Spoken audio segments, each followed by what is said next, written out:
Boa noite, pessoal, para mais um Outcast. Bem-vindos!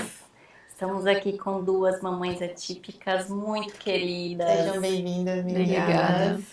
Até que enfim, né? A gente conseguiu. Verdade, a gente marca, desmarca. Mas estamos aqui fazendo mais um Outcast com a mãe Dayana, mãe de gêmeos autistas, e a Michelle também, que tem um beijão. Isso. Obrigada, gente, por aceitar. Vamos lá conhecer um pouquinho de vocês. Vamos começar pela Day. Day, conta um pouquinho como foi sua história com os meninos. Eles já são grandes, né, gente? Então a gente quer... Na verdade, são trigêmeos, né? Sim. Mas a gente sabe que são dois meninos, né? Então, fala um pouquinho que que seu coração desejar aqui. Boa noite, eu agradeço aí pela oportunidade de poder falar, né? A gente sabe que, apesar desses novos, vamos dizer assim, esses novos diagnósticos, ainda é um tabu falar sobre criança autista, né? Normalmente a gente tem aquele sentimento que a criança autista ela é uma criança muito diferente, ou que ela vai ter muitas atitudes diferentes das crianças típicas, né? Mas vamos lá. Bom, meu nome é Dayana. Eu engravidei aos 28 anos de idade, foi uma gestação muito planejada, né? Eu e minha esposa, a gente já estávamos juntos há muitos anos e eu já tinha feito muitas coisas, né, enquanto sozinha, já tinha ido viajar para fora, morei um pouco fora também do Brasil. E na minha volta... Que delícia! Pode dizer que eu aproveitei bastante antes de ser mãe, assim, né? E aos 28 anos eu engravidei, era uma gestação planejada, né? Nós queríamos engravidar. Foi natural? Foi uma gravidez natural, Uhum. Eu sempre tive problema com o uso de medicamento, né, anticoncepcional, por conta de trombose e tal, então eu nunca pude usar o anticoncepcional via oral. Então, sempre o método de proteção aí foi o DIU, eu usava um DIU de cobre. E aí, eu retirei esse DIU, né? Por você chegar Não.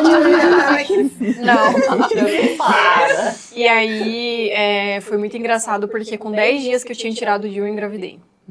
Caramba! Foi muito assim, foi muito rápido, né? Muito instantâneo, assim. E aí, eu engravidei, com 4 semanas eu já vi que meu corpo estava muito diferente, né? Então, eu falei, cara, com certeza tem algo de errado aqui, né? E aí eu fui fazer um teste de gravidez ali no Cela, né, um laboratório aqui de Sorriso. E eu cheguei lá pra atendente e falei assim, olha, eu quero fazer aquele que é quantitativo, eu nem quero fazer o qualitativo porque eu tenho certeza que eu tô grávida. E aí eu fiz e foi muito engraçado que já nesse quantitativo ele deu muito acima. Lá tem uma dosagem, né, e eu lembro na época assim que essa dosagem era como se eu tivesse grávida de 6 semanas. Olha. E aí eu pensei comigo assim, mas não tem como eu estar grávida de 6 semanas, né? Porque com 6 semanas eu ainda estava com o DIU. Então quer dizer que ele não funcionou? Poxa, mas ele funcionou 4 anos e não funcionou agora? Ficou meio assim, né? E aí eu fiquei um pouco assim, a gente não espera que vai ser tão rápido, né? A gente quer, mas não sabe também como vai ser. E aí eu me lembro que na época eu pensei comigo assim, nossa, eu quero fazer muito parto normal. Né, pensava comigo mesmo assim, é uma forma de o meu corpo me recuperar mais rápido. Acho que toda mulher, né? A primeira coisa é ser parto normal. E eu fazia atividade física, né, e eu pensava comigo assim, não, vai ser bom pra mim até pra eu voltar nessa atividade física, né, pra não demorar tanto pra voltar. E aí eu procurei uma aqui em Sorriso, infelizmente, quando é parto normal, há um tempo atrás, agora eu acho que já mudou um pouco, né? Mas quando você ia pro plano de saúde, eram poucos médicos, né, que aceitavam fazer o parto normal dentro do plano de saúde. E aí eu procurei uma médica, a doutora Beatriz Patz, é o nome dela, ela mora hoje em Lucas Rio Verde, me atendia aqui, ali na Clínica Plenitude. E foi indicação de outras médicas na época. Ela e o marido dela? Isso, eu conheço. Sim. E aí eu marquei uma consulta com ela. E aí a gente começou o caminho, né, da grávida, vamos dizer assim, né? Mas você não tinha feito tração, não tinha feito nada? Nada ainda. Só fiz o exame, deu o qualitativo ali. Não sabia nada. Tava de 4 semanas, para ser mais exato, mas o exame mostrava como se fosse 6. E aí eu procurei ela, marquei uma consulta, já tinha consulta, ela vinha uma vez por mês aqui pra Sorriso e deu certo. Naquela semana que eu descobri que já tinha consulta, a gente já dava pra marcar. Aí contei pro meu esposo, enfim, né, foi todo aquele primeiro, né, tipo, ai, tô grávida e tal, foi bem legal, assim. E aí a gente se encontrou, nessa primeira consulta ela já me trouxe várias informações, né, eu acho que para as grávidas de primeira viagem é muito importante a gente ter uma pessoa assim que nos passe todo o que pode acontecer, por fases, né? E aí eu me lembro que ela falou assim, a primeira coisa que a gente precisa fazer é uma ultrassom da sua idade gestacional, porque a gente precisa de fato saber de quantas semanas você tá. E aí eu saí com aquele papel, né, toda feliz e tal, e aí fui marcar a consulta, a ultrassom lá no Prisma. Cheguei lá para fazer a consulta, para fazer o exame e tal, daí a atendente falou assim, olha, deu um problema aqui, o teu plano foi cancelado. E aí eu fiquei assim, né? Eu falei, como assim? Eu grávida e o plano de saúde cancelado, né? Como assim, né? Já um susto Já começou as emoções. Já de largada. Aí eu falei assim, olha, tem alguma coisa errada. Ela falou assim, não, mas como você é paciente nossa há bastante tempo, faz o exame que a gente vai ver o que... Depois a gente se organiza aqui, até porque o resultado a gente também não vai conseguir te entregar hoje.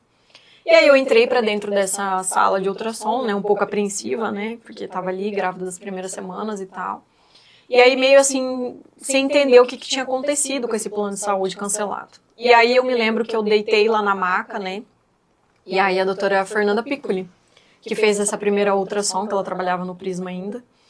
E aí ela começou a me encher de várias perguntas, assim. Aí eu tava tão aluada por conta da situação do cancelamento, assim, que eu achei que era procedimento normal. Tipo, as perguntas lá, pergunta padrão. E aí ela começou a falar assim pra mim, você queria engravidar? Eu falei, sim. Vocês pretendem ter mais filhos e tal? Eu falei, olha, doutora, vamos ver, né, esse primeiro. Vamos ver como é que vai ser esse primeiro aí. Acho que tá meio cedo ainda pra eu decidir, né, se eu quero mais agora, nesse momento. E aí ela começou a me fazer várias perguntas, e a pouco ela virou e falou assim pra mim, você tem caso de gêmeos na sua família? Aí eu peguei e falei assim, sozinha? Tava sozinha, né? Aí eu peguei e falei assim, não tem caso de gêmeos na minha família. E não tem mesmo? Não tem. Nem gêmeos, nem trigêmeos, nem do meu lado do meu esposo, nem do meu lado. Foi muito desejo. E aí, na hora, assim, eu fiquei assim, sem entender, mas ainda tava assim, achando que eram as perguntas padrões que ela fazia, né? E aí ela chegou pra mim e falou assim, parabéns, você vai ser mamãe de gêmeos. Aí eu olhei assim, sabe, quando você fica meio perdida, assim. Eu nem sei que Aí eu peguei e falei pra ela, eu falei assim, olha, você tá falando sério? Daí ela falou assim, sim. Aí ela falou assim, você quer ouvir o coração? Falei, quero. E aí a hora que ela foi passar o aparelho de ultrassom, na verdade é 3. Tinha um aqui atrás que eu não tinha visto. Sua reação. Não, na hora eu fiquei, sabe quando você fica em choque, assim, você não sabe se você pensa assim, meu Deus, minha casa, meu corpo. Você faz várias perguntas, assim, mas na hora eu só pensava no plano de saúde cancelado, né? Eu falei, agora ficou muito bom. O plano de saúde cancelado e 3 crianças, né? E aí ela fez, todos tinham um batimento cardíaco, né? Daí ela falou assim, olha, eu tenho uma notícia boa pra você e uma notícia não tão boa. Aí eu falei, ai meu Deus, né? Fiquei pensando, meu Deus. Aí ela falou, quando a gente engravida já começa a nossa montanha-russa, né? E aí ela falou assim pra mim que, a notícia boa é que todos eles são de placentas separadas. Então a chance de sobrevida é muito grande. Olha só. Provavelmente as crianças você vai conseguir carregar essa gestação até o final. Pensa, você ali deitada, sua primeira gestação. E a médica já tem que ser bem séria, né? Bem transparente contigo ali. Aí eu falei, tá bom. Daí ela falou assim, a notícia não tão boa é que infelizmente o aparelho aqui do Prisma, ele só mede 2 crianças. Então você vai ter que estar procurando outro lugar para você fazer os seus próximos exames, porque a gente não vai conseguir te atender. Aí eu falei, tá bom. Né? E saí dali assim, um pouco perdida, assim, né? Sem saber muito o que pensar e tal. E aí eu lembro que só uma amiga minha que sabia que eu tava grávida, né? Eu liguei pra ela, contei o que tinha acontecido e tal. O do plano de saúde que tinha cancelado, na verdade, é porque eu tinha me pedido para mudar de enfermaria para apartamento, aí eles cancelam esse plano e fazem um novo. Só que ninguém me falou isso, né? Eu descobri a hora que eu cheguei lá na Unimed, né, e tava lá já o cartãozinho tudo certinho e tal. E aí, eu fui na casa dessa minha amiga, eu falei, você vai precisar me ajudar a contar pro meu marido, porque ele não vai acreditar em mim. Aí ela falou assim, nem eu tô acreditando em você. Enfim, aí... E você nem eu na médica. Deixa eu ver mesmo. Aí no outro dia eu busquei o exame, aí eu contei pra ele não acreditou, e foi bem engraçado que, tipo, no dia que eu contei, né, na noite, ele falou assim pra mim, no outro dia ele falou assim, eu não dormi nada a noite inteira, e eu falei assim, se prepara, vai ser só a primeira. Já começou. Vai ser só a primeira de muitas ainda, né, eu falei pra ele. E aí a gente começou a nossa jornada aí, né, foi sempre assim, como que eu posso falar pra vocês? Foi sempre muito assim, eu sempre fui muito otimista, né, eu fui só comunicar o resto do mundo, vamos dizer assim, da gestação quando eu tava de 12 semanas, que é quando a gente passa por aquele risco, né, da gestação não evoluir. E a gente começou, era sempre assim um desafio, né, cada semana, depois das 26 semanas, vamos dizer assim, já começa a se tornar mais desafiador ainda, né, porque vem muito peso. Engordou quantos quilos? Eu engordei 24 quilos no total. Ah, tá você engordou de 1,20. E eu fui fazendo todos os acompanhamentos. Em todos os acompanhamentos as crianças tinham um crescimento normal, né, esperado para crianças Que bom. dentro do, vamos dizer assim, dentro de trigemelar, né, assim, vamos dizer. A gente fez parte do acompanhamento em Sinop, parte em Lucas, aí, por isso que eu falo, Deus faz todas as coisas do jeito que tem que ser, né. E eu lembro que quando eu voltei pra médica, e eu falei que eram os trigêmeos, né, dela falou assim, eu tô muito feliz que você me procurou, porque eu também sou especialista em gravidez de alto risco. E a gravidez trigemelar, né, por mais que ela não tenha nenhuma intercorrência, ela já é considerada como uma gravidez de alto risco. E aí a gente começou, né, esse trabalho todo, e aí foi, né, tipo, eu fui me desencontrando do meu corpo no meio do caminho, eu passei por uma crise de identidade muito grande, eu me olhava, não me gostava, porque era muito difícil pra mim, né, eu ganhei peso muito rápido. É diferente de você ganhar 3 quilos por mês, teve mês que eu ganhei 6 quilos de uma vez. Então, assim, pra mim foi bem difícil, assim, ter toda essa imagem. Eu tenho poucas fotos grávidas, assim, desse acompanhamento de grávida, né? Me arrependo um pouco, né, porque na época a gente não pensa muito, assim, né? A gente fica muito pensando que a gente vai ter a vida que a gente tinha antes, né? E, enfim. E aí, graças a Deus, eu tive uma gestação muito tranquila, nunca tive nenhum tipo de intercorrência, nenhuma infecção, nenhum descolamento de placenta, nada, não tive que ficar de repouso.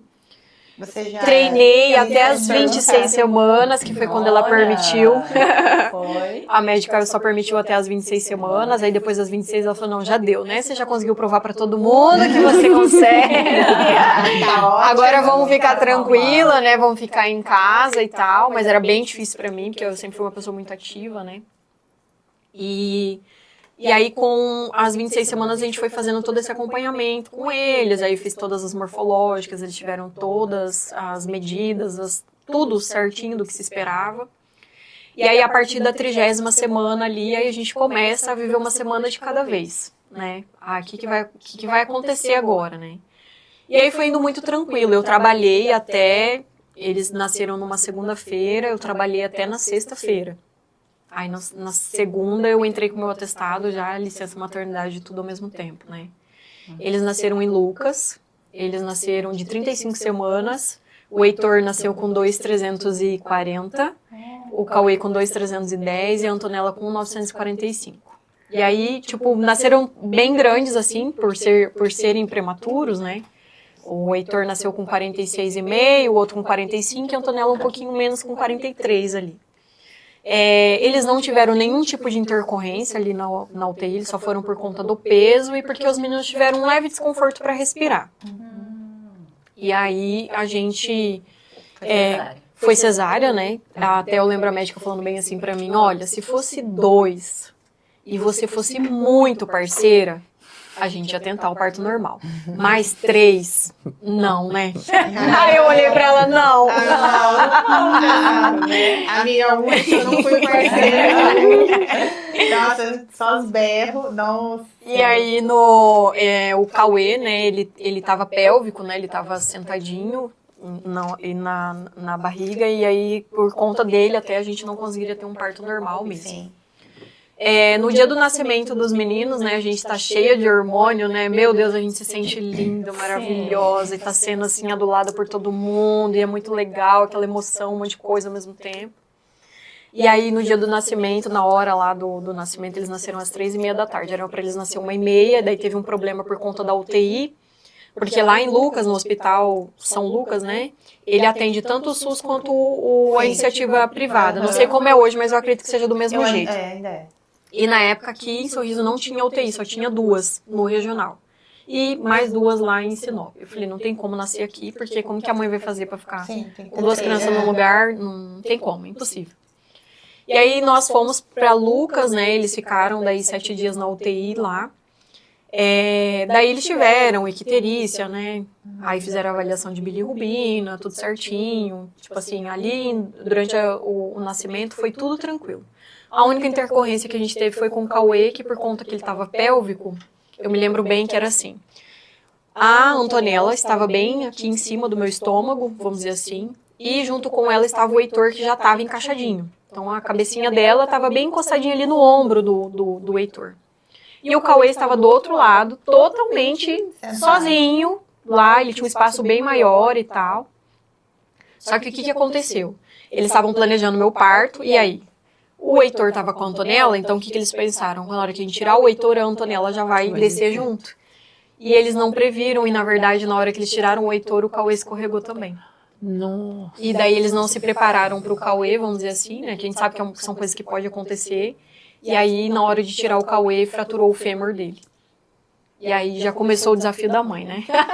Até hoje eu me arrepio de contar isso, porque assim, foi muito difícil, assim, esses 7 dias. No sentido assim de que é tudo muito novo e você não tem esse amadurecimento e muito menos esse discernimento que as coisas vão ficar bem, Sim. que elas vão se organizar, que eles vão evoluir, que aquilo é uma cicatriz, que o corpinho dele vai se recuperar daquilo e que vai dar tudo certo. A gente não tem essa noção ali, né? Sim. E na hora que as crianças nasceram, eu sempre fui muito racional. Quem me conhece, meu Deus, muito, muito mesmo. Essa emoção, muito pouco eu tenho. E as crianças começaram a chorar e eu falava pra mim assim, eu não vou chorar, eu não vou chorar, eu não vou chorar, porque eu sou forte. E eu não vou chorar, não vou chorar. Daí a hora que aquelas crianças vieram, e elas só pararam de chorar porque elas estavam encostadas em mim, né, sentindo o meu calor, assim, não tive como conter, né? Tipo, é uma coisa muito... É surreal, assim. Não tem... Só quem vive... Mágico, né? Só quem vive sabe o que é isso, né? Depois de tudo que você passou, né? E aí a gente...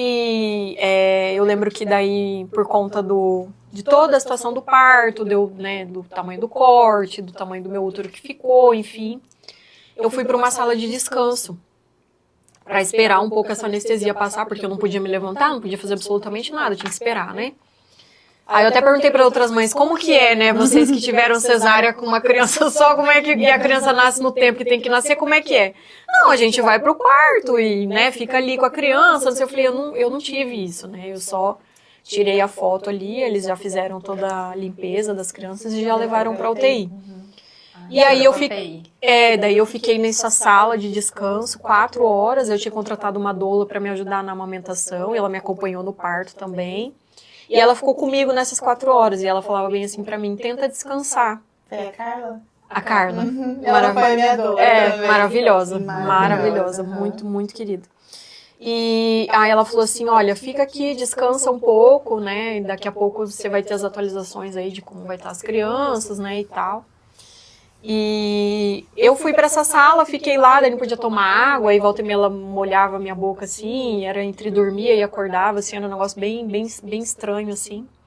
E aí até que me trouxeram pro quarto. No que trouxeram pro quarto ali, eu só pude comer às 11 horas da noite. Eu não vi meus filhos, eu tava com fome, com sede, não tinha que esperar. Meu marido desesperado, achando que tinha acontecido alguma coisa comigo porque ninguém dava notícia também. E eu gosto de falar dessa parte porque é uma coisa que é uma forma, eu acho que até de acolher as outras pessoas, né? Eu já tive os sintomas de depressão pós-parto ali.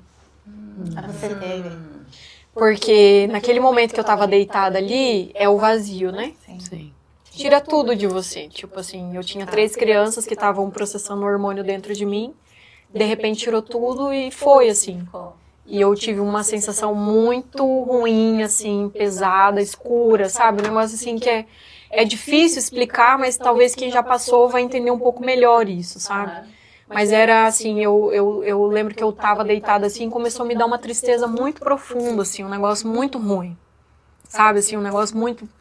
Uma angústia muito esquisita, assim, sabe? Com aquela situação toda. E aí meu marido falou assim pra mim, olha, tenta dormir, porque a gente não vai conseguir fazer nada mesmo, eles estão na UTI, estão no melhor lugar que eles poderiam estar. Você não tem condições de levantar quase nada ainda para sair daqui do quarto, né, por conta da cirurgia. E amanhã será um novo dia, a gente vai amanhã para ver como tá. E aí a gente começou, né, a avaliar o Cauê por conta desse fêmur fraturado.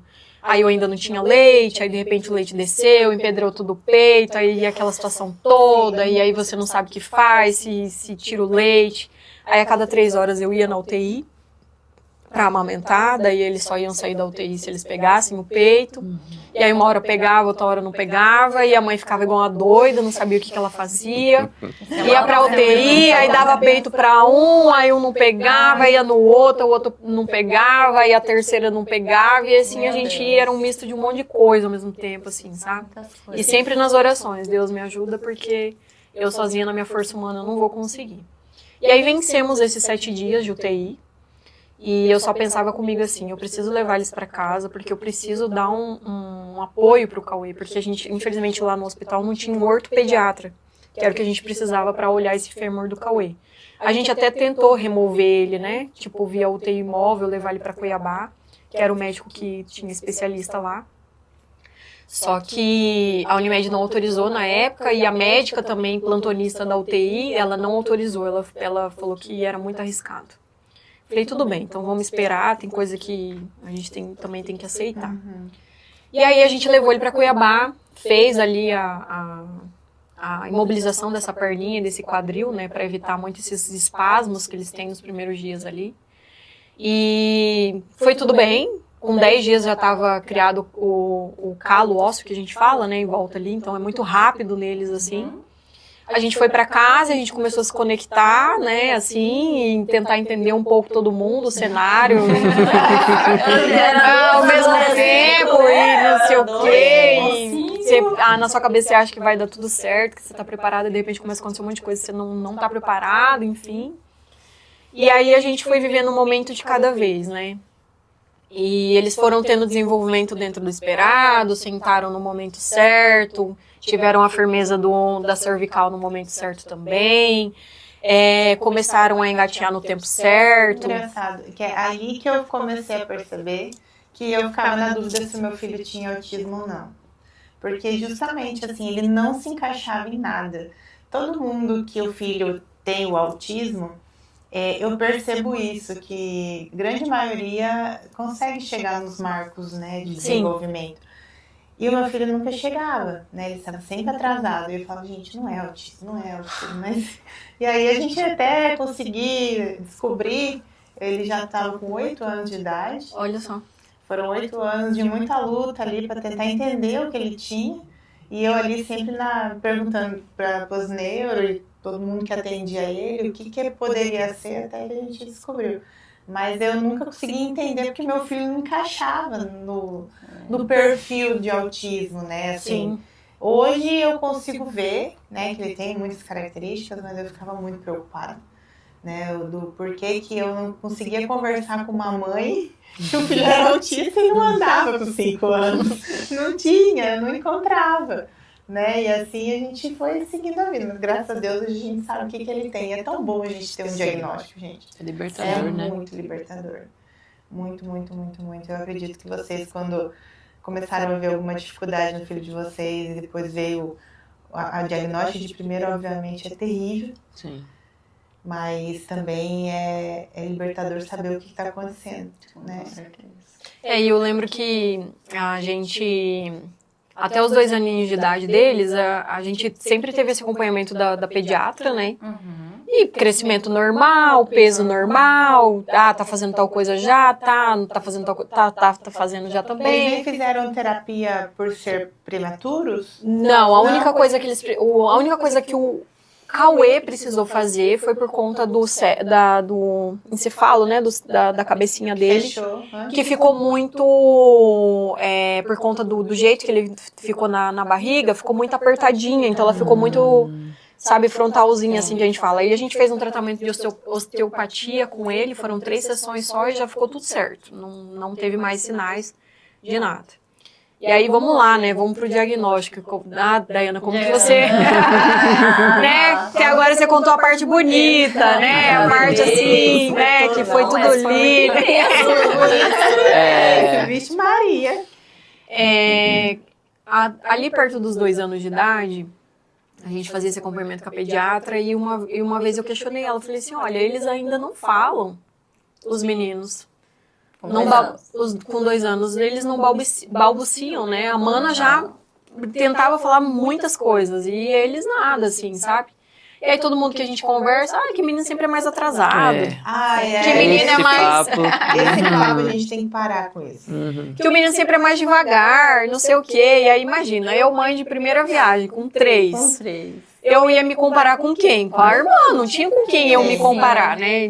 E as crianças também viveram um pouco ali no começo, ali, a pandemia também, então a gente não tinha muito contato com outras pessoas e tal, né? E aí, um dia eu fui na pediatra, eu peguei e falei, olha, você falou pra eu esperar até os 2 anos, mas não tô sentindo, assim, que os meninos estão, não sei, tá me chamando a atenção e tal. Aí ela falou assim, não, eu vou te encaminhar pra uma fono, então. Aí fomos procurar essa fono. E aí a fono, ela chegou na época pra mim e falou assim, mãe, eu preciso conversar com você que é o seguinte, eu não sou a melhor pessoa pra atender os seus meninos. Tem algo neles, mas eu não sou médica, então eu não posso falar, mas eu recomendo você procurar fulano de tal, tipo um neurologista. Na hora, quando você recebe uma situação como essa, você fala assim, ela é louca. Ela tá vendo coisas do meu filho que não tem. Meu filho é perfeito, ele não tem nada. Como assim? Eu trouxe ela uma vez. Ela viu uma única vez os meus filhos e ela tá falando que ela não tem condição de atender eles. E a gente já questiona, né, a pessoa, assim, o currículo dela, né, vamos dizer assim. Aí eu falei assim, mas tá bom, né, não vamos questionar, até porque se eu não levar ele nesse neurologista, o plano de saúde não vai me liberar mais sessões aqui pra eu poder fazer, né. Sim. E aí, na época, a gente procurou um médico ali em Sinop.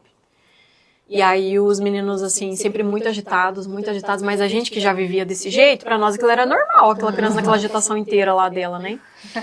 E aí, chegamos lá em Sinop, daí o doutor falou bem assim pra mim, ó, eu vou te dar aqui um diagnóstico, um negócio pra você preencher um teste, e as crianças já iam na escola. A escola também já tinha me chamado, entendeu? Pra falar que...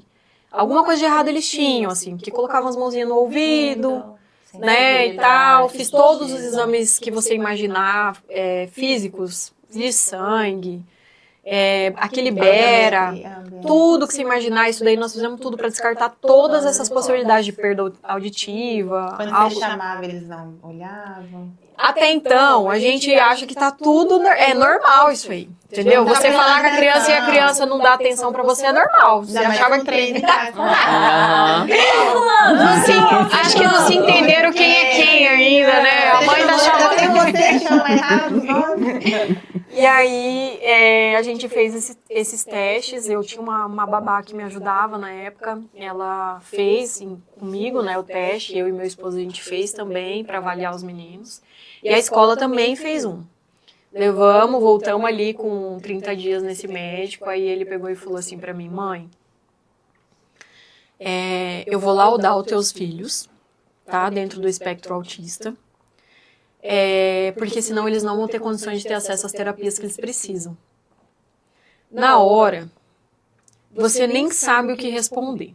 vou ser bem sincera pra você, você não consegue, assim, responder absolutamente nada. Você simplesmente fica cética. Você não sabe nem o que você pensa primeiro. E aí, nós voltamos de Sinop, eu chorei muito nessa volta de lá pra cá, né? Eu também tenho uma história com a estrada de Sinop.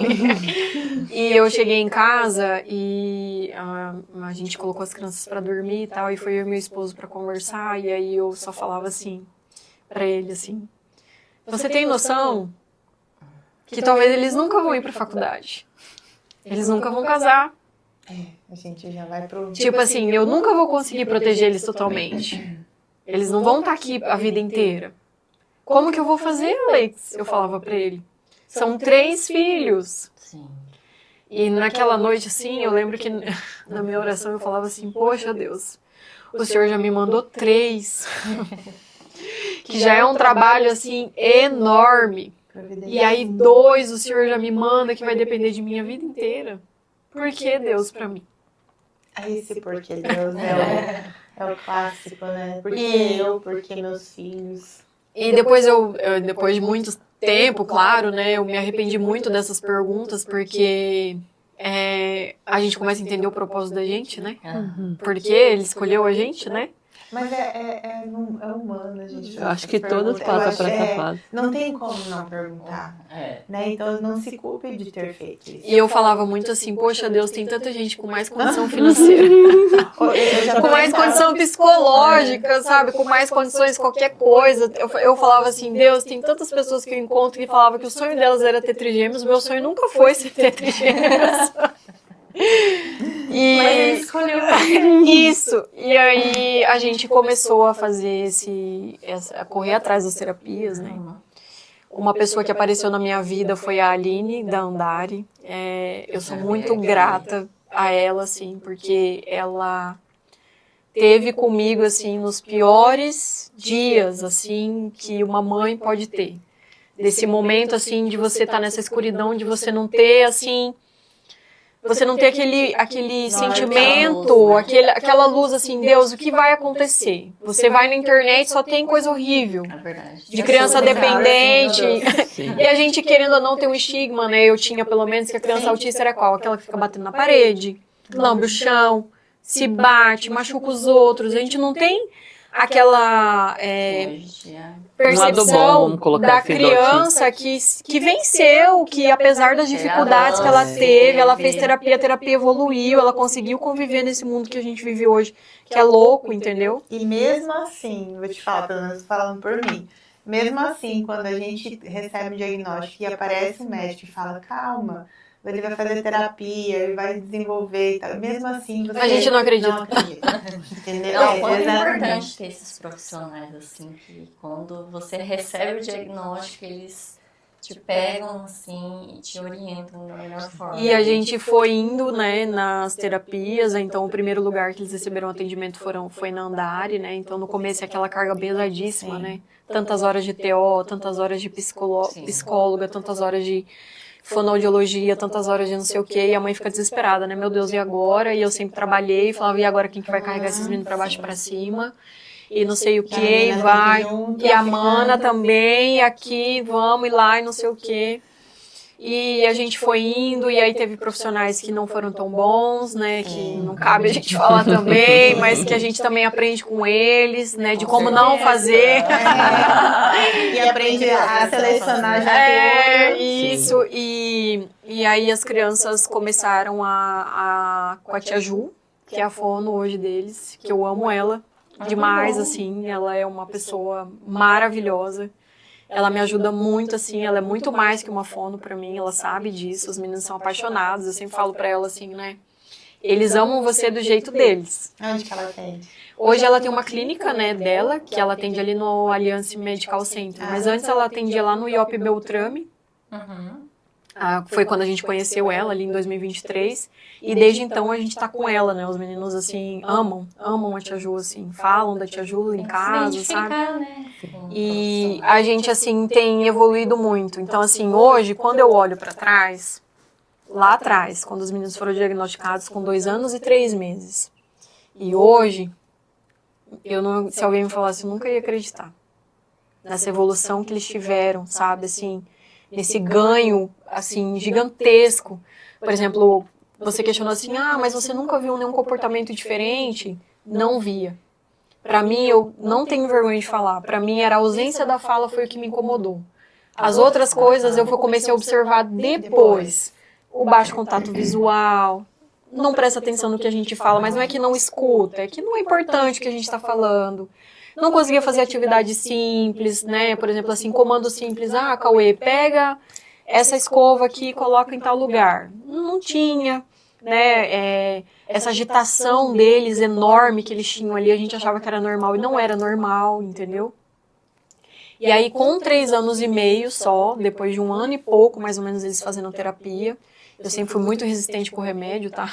Muito resistente. Sempre me incomodou, porque a gente vai pra internet, né? Porque vai prejudicar tal parte do cérebro. Porque esse remédio a longo prazo vai fazer tal coisa. Porque pode ter isso aqui, pode ter aquilo lá, não sei o quê. E geralmente arruma uma coisa e acaba com outra. Sim, né? sempre Geralmente é assim. E aí, então, os meninos, a gente não prosseguiu com esse primeiro médico que deu o diagnóstico para os meninos, né? Por conta de logística mesmo, era muito difícil para nós irmos para Sinop. Imagina, a gente gastava praticamente uma tarde inteira para ter que ir para lá, né? Porque você gasta quase 1 hora para ir, aí vai nessa consulta, fica mais uns 40, 1 hora ali, volta, enfim. Era uma logística muito horrível para nós. Que os planos de saúde falam que não é. Que tudo bem, né? Você ir pra Lucas do Rio Verde pra fazer uma consulta, olha só. Qualquer coisa pagamos o ônibus. Já me ofereceram. E aí eu falei assim, não, você deve estar de brincadeira, né? Eu preciso te falar que eu tenho 3 filhos, não vou largar os outros 2 aonde pra poder fazer essa consulta, né? E aí, com 3 anos e meio, os meninos entraram com a medicação, que foi, assim, muito bom pra eles, né? Porque a gente precisava diminuir um pouco essa energia que eles têm, desse cérebro muito agitado ali, processando um monte de coisa, para as terapias começarem a fazer esse resultado, entendeu? Então, assim, é um conjunto de coisas, assim, que a gente foi vivendo. E a gente vai vendo fase, né? Agora eu já tô numa outra fase, por exemplo, a gente conserta um problema e arruma outros, né? Os meninos, esse último ano, eles tiveram um ganho de peso muito grande e tem me incomodado. Porque o sobrepeso, ele não é só esteticamente que ele incomoda, né? Ele internamente também. Aí eu tenho uma criança com colesterol alto, com triglicérides, aí vem o pessoal na internet e fala assim, mas é só tirar o glúten. É só tirar a lactose, né? É só tirar a coisa que inflama do menino. Aí você fica pensando, sim, querida. Nós vamos oferecer o quê pra criança, né? Graças a Deus, meus meninos não têm seletividade alimentar, né? Eles não é, tipo assim, não comem, por exemplo, se eles vierem aqui, o que eles não vão comer vai ser o alface, porque o resto eles vão mandar tudo pra dentro. Mas isso não, a minha filha que não tem nada também não come.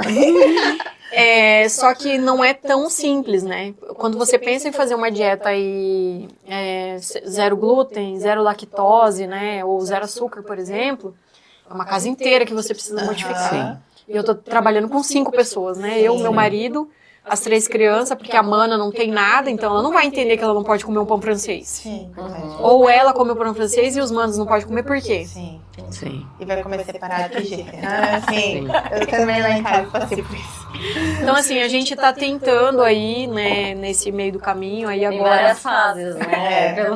Aí a gente tá numa até fase... a gente, né? Desculpa te cortar. Eu, hoje, por uma coisa minha, né? Por mim, eu já tô quase 1 ano sem açúcar. Mas eu percebi que eu tenho que mudar eu primeiro, para depois eu pensar e tentar, porque, né, uma criança que não tem dificuldade de entender o que está acontecendo, ele vai querer aquilo que está ali, né? Se você tá com um chocolate ali, ele vai querer, né? Então, assim, eu percebi que eu tenho que mudar eu para depois mudar a casa. Só que eu demoro para me mudar. Eu já tô aí no processo. Falei, gente, mas daqui a pouco o Miguel tá com 20 anos, eu tô aqui cantando glúten.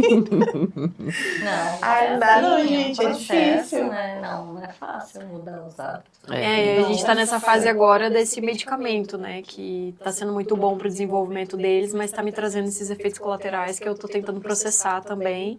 Eles sentem mais fome? eles têm um apetite, assim, um pouco fora do normal, sabe? Eu acho que agora também, eu acho que por conta da idade também, porque assim, infelizmente a gente não... Esse seria o mundo ideal, né? A gente separa o autismo da criança, assim. Ah, existe um autismo aqui, existe a criança que tá crescendo aqui junto com esse autismo. Então tem essa fase agora dos 7 anos que eles vão completar agora em outubro, que é normal também ter esse aumento de apetite, né? E ó, eu vou falar que eles engordam, tá? Essa fase. Eu vejo muito. O meu filho mesmo, ele tava bem gordinho. Aí agora, de 8 para 9 anos, agora ele vai fazer 10. Ali nos 9 anos mesmo, quando ele fez 9 anos, ele deu um estirão, assim. Aí emagreceu, mas emagreceu, né? Porque cresceu, na verdade. Chico. E aí eu acho que o menino vai muito assim. Assim, daí assim. Assim, daí assim. E é bem Eu isso acho que é mesmo. isso. Porque quando eles eram pequenininhos, eles eram balõinhos, né? Eu falava muito gorduchinhos. Aí eles começaram a andar, eles começaram a esticar mais.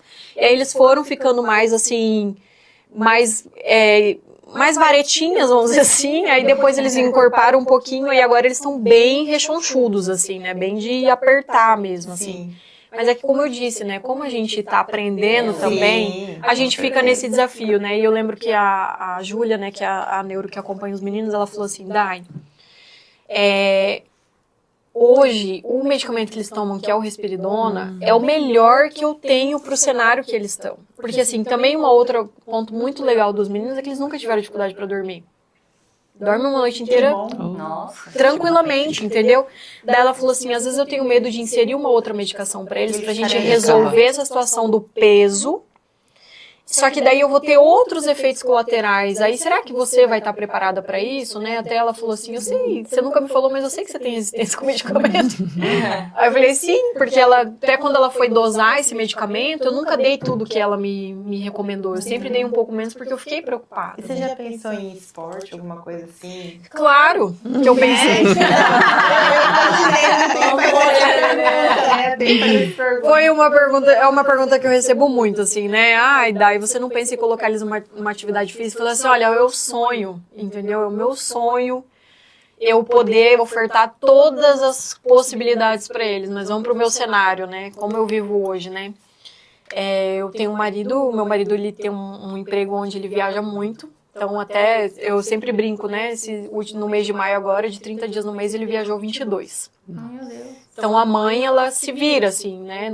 Dentro das possibilidades dela. E hoje, graças a Deus, eu tenho a tia Sônia, que faz, né, os meninos levam os meninos na terapia. Eu consegui centralizar um pouco essas terapias para ficar no começo do dia, até certo período, os dois no mesmo lugar, ou um vai no lugar, o outro no outro, mas no mesmo horário. Eles vêm para casa, daí eles almoçam ali umas 10 horas mais ou menos, aí eles fazem um soninho ali para poder ir para a escola, daí estudo na escola regular na parte da tarde. 5 horas eu saio resgatando todo mundo, né, e falo libertando as professoras. E aí a gente vai para mais uma hora de terapia, e aí depois carrego todo mundo de volta, levo para casa, dou banho, dou janta, e a gente vai fazer a rotina da noite, né, fazer oração, ler historinha, dormir. Qual que é o detalhe hoje da atividade física, sabe? Que é uma coisa que eu percebo aqui na nossa cidade. Seria muito bom a gente ter uma atividade física que fosse 1 para 1. Mas qual lugar que a gente vai ter isso? 1 para 1, você diz o quê? Um profissional para atender aquela... Você não consegue? Eu não consegui achar um lugar ainda que fosse. Porque daí, por exemplo, assim, vamos supor que eu até encontre, mas que preço que isso vai custar? Ah, não. Entendeu? Ah, não, mãezinha, eu atendo teu filho. Eu atendo teu filho para fazer uma aula de natação, que é importante, ali uma vez por semana e tal. Ah, mas é R$500 a mensalidade. Aí você já pensa, bom, R$500... Para 2 é 1.000. R$1.000, quanto não vai ser de terapia, um medicamento, outras coisas que eu preciso também para poder dar um suporte para esses meninos em casa. Então, assim, eu tô tentando absorver uma situação de cada vez. Vamos lá, o sobrepeso é preocupante? Muito. Mas hoje, o que tá mais latente nos meninos? A gente precisa melhorar o comportamento deles. Eu preciso colocar eles para conviver na sociedade. Sim. Entendeu? Então, assim, eu preciso que eles aprendam que é não, que não pode mexer, que a gente vai no mercado, a gente não pode sair loucamente catando tudo que tem dentro do mercado. A gente vai no parquinho, não é porque a tia tá com um balde de pipoca lá que nós temos que ir lá e meter a mão no balde de pipoca da tia, entendeu? Então, é mais nesse sentido, assim, de comportamento Você mora mesmo. numa casa? Mora numa casa? E tem gramado, alguma coisa assim? Tem. Uma dica que eu tive de uma amiga minha, mas o meu filho, infelizmente, não consegui fazer isso com ele até hoje por questão motora mesmo, ele não consegue. Mas ela tem um filho com síndrome de Down e ele fez por muito tempo a psicomotricidade, mas aquela questão, né? Tem que estar pagando. E aí ela falou assim, não, porque fazer o seguinte, eu vou comprar uns bambolê, vou comprar uns negócios. E ela fez um circuito muito legal na casa dela.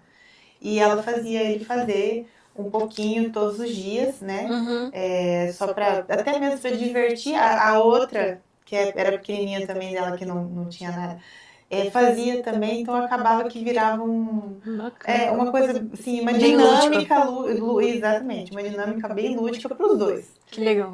E ele cansava, porque ele também tinha essa questão da obesidade, e eu achei muito legal isso, né? Então assim, eu não tenho espaço lá em casa, mas eu acho que para quem tem, é uma coisa que dá para se pensar. Não sei se seus filhos conseguiriam seguir, mas talvez até para questão de... Sim, uma coisa que eu faço com eles hoje que eu vejo assim que ajuda um pouco, mas eu queria poder fazer todo dia, mas é meio difícil, né? A gente tem um parquinho lá no bairro, que é o bairro onde eu moro, tem aqueles parquinhos, né, da prefeitura e tal. E aí todo final de semana a gente leva eles lá, né? E daí eu levo no final da tarde, eles amam. Imagina. Aí as crianças do bairro já conhecem ele, sabe, assim, e aí assim, tem hora que eu me emociono bastante, porque assim, quando olham pra eles, acham que não tem nada, mas aí a hora que eles veem que eles não respondem, que eles não falam, aí eles começam a ver, ó, essa criança é diferente, né? E aí é engraçado que quando eles fogem, assim, né, às vezes eles vão, tipo, é um morro, assim, daí eles fogem um pouquinho e vão lá, assim, um pouco mais longe. Aí os meninos do parquinho falam assim, ô tia, seu filho tá fugindo ali. Aí eu, obrigada, a tia tá vendo, fica tranquilo. E aí os meninos, eles gostam muito, assim, porque os meninos do parquinho, né, os amiguinhos ali, jogam bola. E os meninos ficam ali no meio deles, sabe? Naquela socialização, assim, de correr no meio ali. Que bom que eles gostam. Isso, não no intuito de... Acho que ainda não no intuito de querer jogar o futebol, porque eu acho que ainda é um passo de cada vez. Mas eu fico muito feliz porque, assim, a gente sabe que a criança autista, ela tem muita dificuldade com a socialização. Sim. Então, ver eles ali no meio daqueles amiguinhos e as próprias crianças, assim, terem cuidado com eles ali, de não machucar, né? Tipo, de às vezes falar assim, ó, eles nunca sabem, não, claro, mas eles falam assim, ó, fica um pouquinho aqui, ou corre com o tio aqui e tal. Então, assim, isso me emociona, porque eu percebo que até nesses meninos que estão lá no parquinho, eles têm uma inocência, uma pureza que muitos adultos não têm. Sim. Né, você ainda percebe, sábado agora aconteceu uma situação que, assim, você vê como as pessoas ainda, como que eu posso dizer assim, elas estão tão arraigadas nelas, assim, sabe, no egoísmo delas, que elas não conseguem ver o todo, né. Eu tenho bastante dificuldade com os meninos assim, a gente vai no parquinho e eles não entendem que a gente não pode pegar as coisas das pessoas, entendeu? Comida, brinquedo... Muito pouquinho, assim. O Cauê fala mais palavras soltas, mas o Heitor ainda, a fala dele é muito comprometida ainda, né? Mas o nível de compreensão deles é gigantesco, assim. Eles não falam, mas tudo que tu falar pra eles, eles vão entender. E aí tinha um rapaz comendo uma pipoca com leite ninho, e aí o que acontece? O Heitor foi lá aí foi muito bonitinho, o Heitor sentou do lado do cara e foi pra poder pegar a pipoca. O cara puxou o pote. Aí o cara puxou o pote, o Heitor começou a ficar bravo, né? Tipo assim, porque ele não tá acostumado de tipo assim, como assim não vai me dar? E aí eu vi aquela cena, porque tava bem na minha frente, assim, eu tava sentada aqui, o cara tava mais ou menos ali naquela parede. Aí eu falei, cara, não vai dar bom isso aqui. Fui lá, Heitor, vem pra cá, a mamãe tem pipoca aqui, tem salgadinho, não sei o que e tal. E aí ele... Parece que eles inculcam, né? Isso. Aí, tipo assim, ele ficou meio bravo, não sei o quê, não queria vir e tal. E aí a gente já tem que ser um pouco mais firme, né? Eu falei, Heitor, vamos lá com a mamãe, senão a mamãe vai pegar o chinelo pra você, não sei o que lá e tal. E daí veio, né? Aí foi, daí a pouco ele tentou de novo, aí o cara foi lá e puxou esse pote de novo e tal. E aí uma terceira tentativa ele tentou de novo, e o cara também, nessa terceira, ele puxou o pote, e aí ele pegou e falou pro Heitor bem assim: você tá com a mão suja, o tio não vai deixar você pegar a minha pipoca com essa mão suja. Aí eu pensei comigo assim, né, olha só como são os adultos, né, egoístas, né. Se fosse eu, né, independente se eu tivesse filho autista ou não, Cara, é uma criança. Sim. Ah, você não quer com a mão suja pegar pipoca? Ele Eu pega. pego um pouco e te dou aqui. Eu tava pensando nisso, né? Entendeu? Então, assim, infelizmente eu vejo assim que a gente esbarra num preconceito muito grande ainda nessas pequenas coisas. Hoje eu falo assim, acho que até ela também já deve estar mais assim, o couro mais grosso, com esse tipo de Calejado. coisa, né? Já não se importa tanto, né? Aham. Mas assim, já teve muitos momentos que eu juntei eles do parquinho e fui embora porque eu não aguentei ver aquela cena, sabe? Assim, das pessoas assim não terem a sensibilidade, não por conta do autismo, mas por conta de ser criança, Com certeza. sabe? Então, assim, é uma coisa, por isso que eu acho que é muito importante a gente falar mais sobre, entende? Com certeza. Tem muita mãe que, às vezes, tem essa criança dentro de casa sem esse laudo, né, sem esse diagnóstico, e que às vezes fica ali maquiando, né, esperando que... É que às vezes a mãe não aceita, né? Às vezes começa já o preconceito na mãe não aceitar o E diagnóstico. como foi com você, Michele? Conte-nos sua Bom, história. prazer, sou Michele, sou mãe do Benjamin e mais 2 meninas, então eu tenho 3. Também 3, né? 3 filhos. As meninas são mais velhas. São mais velhas, eu tenho uma de 17 e uma de 13. E eu tenho o Benjamin com 7 aninhos. Minha gravidez também foi um pouco complicada. Do Benjamin, o Benjamin é cardiopata, né? Ele fez já 2 cirurgias de peito aberto. Então, no nascimento em si, foi perfeito, né? Eu tive que tirar ele antes do tempo, porque ele entrou em sofrimento fetal. Então, a gente resolveu tirar um pouco antes do tempo. A Jora me indicou na época, que era ginecologista. Então, ele nasceu com 36 semanas. Retirei ele, foi tudo de boa, só que nesse parto eu quase fui embora, né? Eu tive uma parada cardíaca, então eu também não conseguia ver o meu filho, né? Eu só lembro de falar bem assim, salva o meu filho. Foi a única, algo que eu lembro, sabe? Depois só foi um preto. E depois ali de várias horas que eu consegui chegar no Benjamin, né? Mas isso já era noite, ele nasceu acho que era umas 10h50, se eu não estou enganado. Porque são 3 filhos, né? Eu não consigo lembrar tudo. Não foi um evento só, É né? muita data. Então, Mas eu entendo que a minha filha vai fazer 5 anos e eu já não lembro quantos quilos que ela nasceu. então, assim, eu fui ver ele, já eram umas 9 horas da noite. E até então, tudo perfeito, né? Fizemos todos os exames. E com 15 dias, eu tive um grande susto. Ele não pegava peito, mas eu achava que era por conta da pegada ali, né? Insistia, mas ele pegava bem pouquinho. E aí ele começou a chorar muito no berço, e eu cheguei até no berço, ele estava todo roxo. Mas na verdade ele estava com uma parada cardíaca ali, por conta da cardiopatia que a gente não conhecia. Meu Deus. Na época eu era casada com o pai dele, né? E aí a gente foi pro UPA, e lá os plantonistas, na época era o Robertson que é o pediatra, falou, mãe, a gente desconfia que possa ser uma cardiopatia. Mas eu vou chamar outros médicos, né? Chamaram 3 médicos do regional na época, e aí constataram, né? Ele falou, só que ele precisa passar por um cardiopediatra. Sorriso não tem, só Cuiabá. E aí comecei a minha luta, né? Com 15 dias de vida ali, eu vivi em Cuiabá, era 15 dias em Cuiabá, 15 dias em Sorriso, 15 dias... Então ali a minha vida parou de vez, né? Então nós entramos com a medicação, foi constatado mesmo a cardiopatia. Ele tinha a CIA, que é o que toda criança nasce, mas até os 2 anos ela fecha. Mas ele tinha a CIV. E, então, assim, à medida que ele crescia, é como se ele tivesse um balãozinho dentro dele. Então, que dali poderia romper a qualquer momento. Então a gente entrou com medicação, e o médico falou, pessoal, vamos levando até onde a gente conseguir. Aonde a gente conseguir, a gente vai levando. Caso aconteça alguma coisa, vai ser cirurgia. Mas que tipo de cirurgia, doutor? Um buraquinho, alguma coisa, né? Ele falou, não, peito aberto. Aí ali, sabe, assim, eu me questionava muito. Até então era só por conta da cardiopatia. Com 2 anos ele teve que operar, não teve jeito, né? Ele teve que fazer essa cirurgia porque ele teve uma outra parada cardíaca. Então fomos para Cuiabá, ele fez a cirurgia em Cuiabá. E após 6 meses ele teve uma outra complicação e teve que fazer de novo essa cirurgia de peito aberto. Hoje ele tem uma cicatriz enorme, né? E aí, por conta dessa cirurgia, por conta da cardiopatia, eu também achava que ele não atingia os marcos do desenvolvimento por conta disso, né? Ficou muito tempo na UTI. Da última vez a gente ficou 3 meses, né? Ele ficou incubado, então ele não falava, ele teve que aprender a falar. Só que ali ele já não falava mais nada. O que ele aprendeu antes, que ele balbuciava, ele acabou perdendo tudo. Então não sabia comer, né? Não conseguia caminhar. Então a gente fez trabalho de fisioterapia desde a UTI, né? Aí era época de pandemia, então a gente sabe como foi complicado. E aí O com coração da mãe já ali. Sim. a mil, né? Então, eu passei a pandemia praticamente ali uns 8 meses dentro de uma UTI, sabe? Vi muita coisa. E aí, nessa última vez que ele fez essa cirurgia, ele acabou adquirindo 3 superbactérias. Meu Deus. E aí a gente não conseguia. Nenhuma medicação chegava a atingir elas.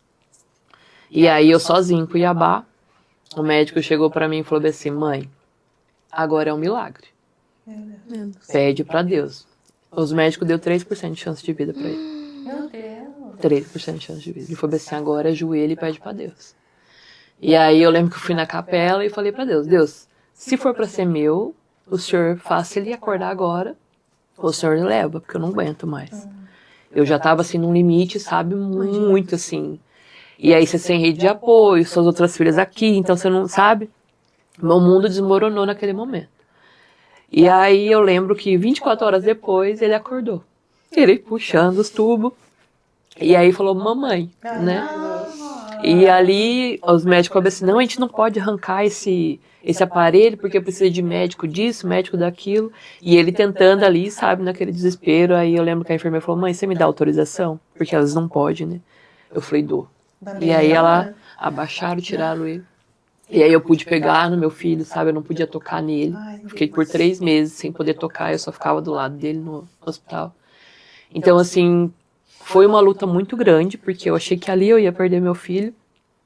E aí, após aquilo, ele se recuperou, graças a Deus. A gente fez um acompanhamento. Hoje ele faz, mas a cada 1 ano, né? Ele estava com quantos anos? Desculpa. 2 anos e 3 meses quando ele fez a primeira. E aí a segunda quase com 3, que foi 6 meses mais ou menos depois que ele fez a primeira.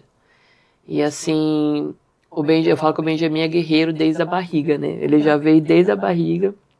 E ele, achei que ele ia desenvolver perfeitamente. Então a gente continuou, só que daí eu comecei a reparar. Falei, não, mas ele não tá fazendo tal coisa. Tá na idade pra fazer isso. E aí todo mundo, não, porque o menino é mais lento, deixa ele vai fazer no tempo dele, né? Eu falei, opa, alguma coisa tá errada, né? E aí eu procurei a Júlia na época, a gente tinha plano de saúde, e aí a Júlia falou assim, mãe, eu vou te passar pra fazer uma bateria de exames, e aí depois a gente senta e conversa. Se vai pedir exame, o negócio também já não é legal, né? E aí a gente foi para um geneticista. Ele tem uma macrosomia também, né? Ele tem. Você só que foi a gente em não. Cuiabá também? E aí, só que a gente não conseguiu descobrir porque é algo que tá lá no fiozinho, no meio de um monte de fiação, que nem o geneticista fala, sabe? Que eu tava contando que eu demorei, né? Que eu demorei pra conseguir o diagnóstico do meu filho, foi justamente por conta disso. Ele foi assim, mãe. Tava assim no Lá no final do DNA. Isso, o geneticista falou pra mim. Falou, mas ó, pode ser isso. Aí ele foi diagnosticado com, né, o atraso global, desenvolvimento e tal, papá. Aí ele tem as manchas de café com leite, né, que é uma manchinha que eles nascem, mas também afeta a questão motora, porque ela não dá sinal por fora. Ela dá um sinal por dentro, né, do organismo. É como se uma ferida, em vez de estourar pra fora, ela estoura pra dentro. E aí ele tem cheio de manchinha, né? Hoje tá maiores. Mas o dele foi, a gente fez uma raspagem, tudinho dele foi dado como normal, tá dentro do parâmetro ali, mas é algo que a gente tem que ficar de olho. E aí o geneticista falou assim, agora você vai fazer acompanhamento, ele precisa de acompanhamento. Aí voltamos pra Júlia. Aí na época a Júlia falou assim, eu não vou laudar ele ainda como autista, mas eu vou te passar todas as terapias, né, pra gente já dar esse segmento. Eu falei, então vamos. Então, com 3 anos e 2 meses, ele começou a fazer as terapias, né? Fazia aba, psicólogo, TO, enfim. Acho que foi ali que, querendo ou não, ajudou muito ele, né? Então, com 4 anos e meio, ele regrediu. Tudo que ele já tinha conquistado, ele acabou perdendo. E aí, eu também tinha questão... Porque ele era... Como que eu posso explicar? O cérebro do Benjamin, ele é como se ele desse um apagão. Foi feito um exame, né? Foi detectado mínimo a questão da epilepsia, mas é algo que é como se o cérebro dele resetasse, né? Então ele precisa de muito estímulo a todo tempo. Você tem que estar estimulando. Então ele aprendeu hoje a falar obrigado. Às vezes 2 dias depois ele já não sabe falar obrigado. Você tem que repetir de novo para ele. Então ele teve essa regressão. Mas em questão assim de comer, né? Ele já apontava, ele não falava, né? Ele era não verbal. Tinha também. Então, assim, ele apontava, ele fazia as coisas, ele levantava para pegar algo que eu deixava mais acessível para ele, ele acabou não sabia. É como se você falasse com ele estivesse no mundo da lua. Engraçado.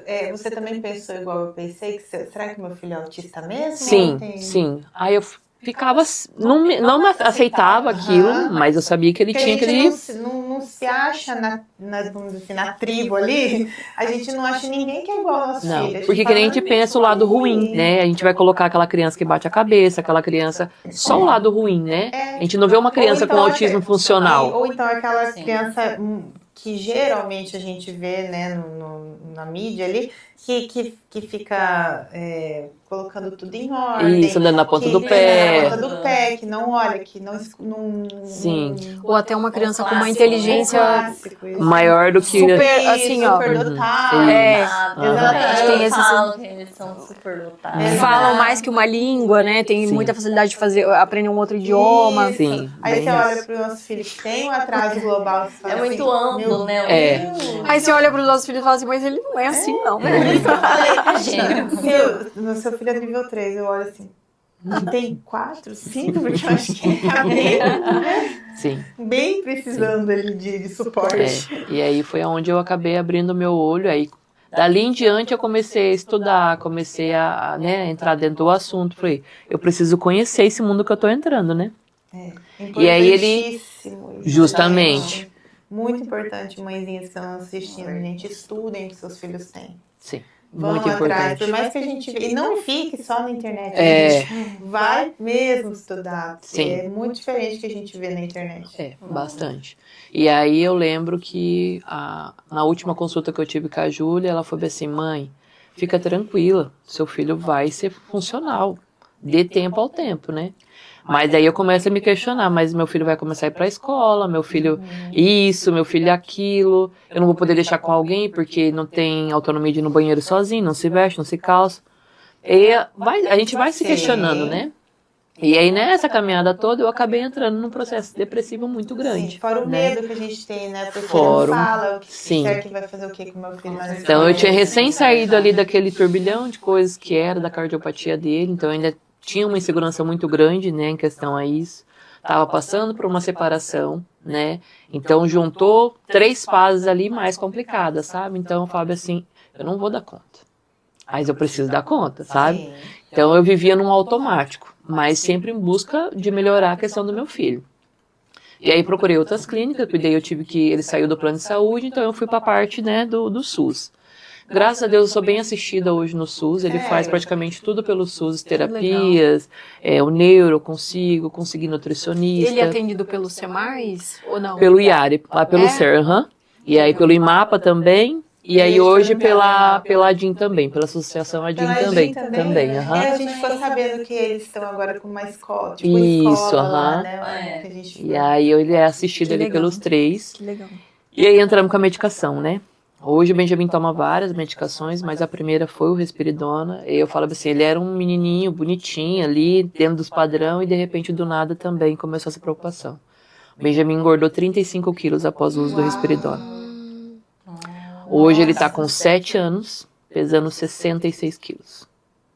É um mini adulto. E aí o que acontece? O corpo, a estatura óssea da criança não acompanha. Imagina, né? Não consegue acompanhar, né? Então, assim, o Benjamin hoje vai fazer 3 anos, no final do ano que ele faz o uso do Risperidona. É o que melhorou, foco, irritabilidade. E aí a gente tentou, por conta de sobrepeso, tá? Com sobrepeso, colesterol, diabetes, triglicerídeos. Ele tem seletividade alimentar, então isso dificulta muito. Ano passado que a gente conseguiu entrar com a terapia alimentar, né? Os TO começaram um processo.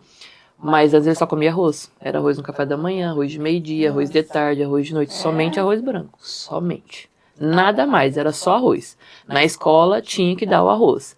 Se eu queimasse o alho um pouquinho, não adiantava mais, porque daí muda o tom do arroz, tinha que ser branco. O hiperfoco dele era em cor branca. Tudo tinha que ser claro, sabe? E aí era uma luta, né? Então, ele só comia o arroz. Então, isso desencadeou também, porque o Risperidona ele dá a compulsão alimentar, né? É dele, não adianta. Ele resolve algumas coisas e acaba piorando outras. E aí a gente tentou esse desmame, mas não resolveu. Porque ele acabou, aí né, ele regrediu, ele começou a ter mais crises. Ele se agride, ele agride as pessoas, ele baixa a cabeça, ele se arranha. Enfim, hoje ele voltou pro Risperidona, ele faz uso também de outras medicações, porque daí no começo do ano a gente descobriu que ele tem TDAH também. E aí... É porque, que nem a gente falou, Nunca vem sozinho, né? Nunca vem pra que sozinho. facilitar a cidade? E aí foi... juntar tudo. Os pontos foi ligando, né, depois do diagnóstico do TDAH, aí a gente conseguiu ligar mais, porque na escola a gente estava tendo muita dificuldade, porque ele não se concentrava, né, ele não tinha foco, você falava com ele uma coisa agora, e de repente falava assim, eu falei, já esqueceu? Já esqueci. Daí a gente ensinou pra ele que quando a cabecinha dele não tá legal, ele fala assim, falta parafuso. Porque o pessoal falava que ele era doido, né? Que daí eu falei, não, você não é doido. Falta um parafusinho. Eu vou aí arrumar. Daí a gente brinca, sabe? Eu tô arrumando, ó. Calma, tá encaixando. Aí eu falo, e agora, você lembrou? Ele ainda não. Aham. O Benjamin, ele sofre muito. Os coleguinhas da escola? A sala em si é maravilhosa. Sim. Eles acolhem o Benjamin desde o ano passado, né? Que ele tá nessa outra escola. Então é a mesma turma esse ano. É aquela turma que acolhe ele, ó, não pode gritar porque ele não gosta de barulho, não pode correr, perder porque ele não tem a noção, então ele acaba esbarrando em tudo, sabe? Então, os coleguinhas em si são os amores. O meu problema é na hora do recreio, com os outros coleguinhas, né?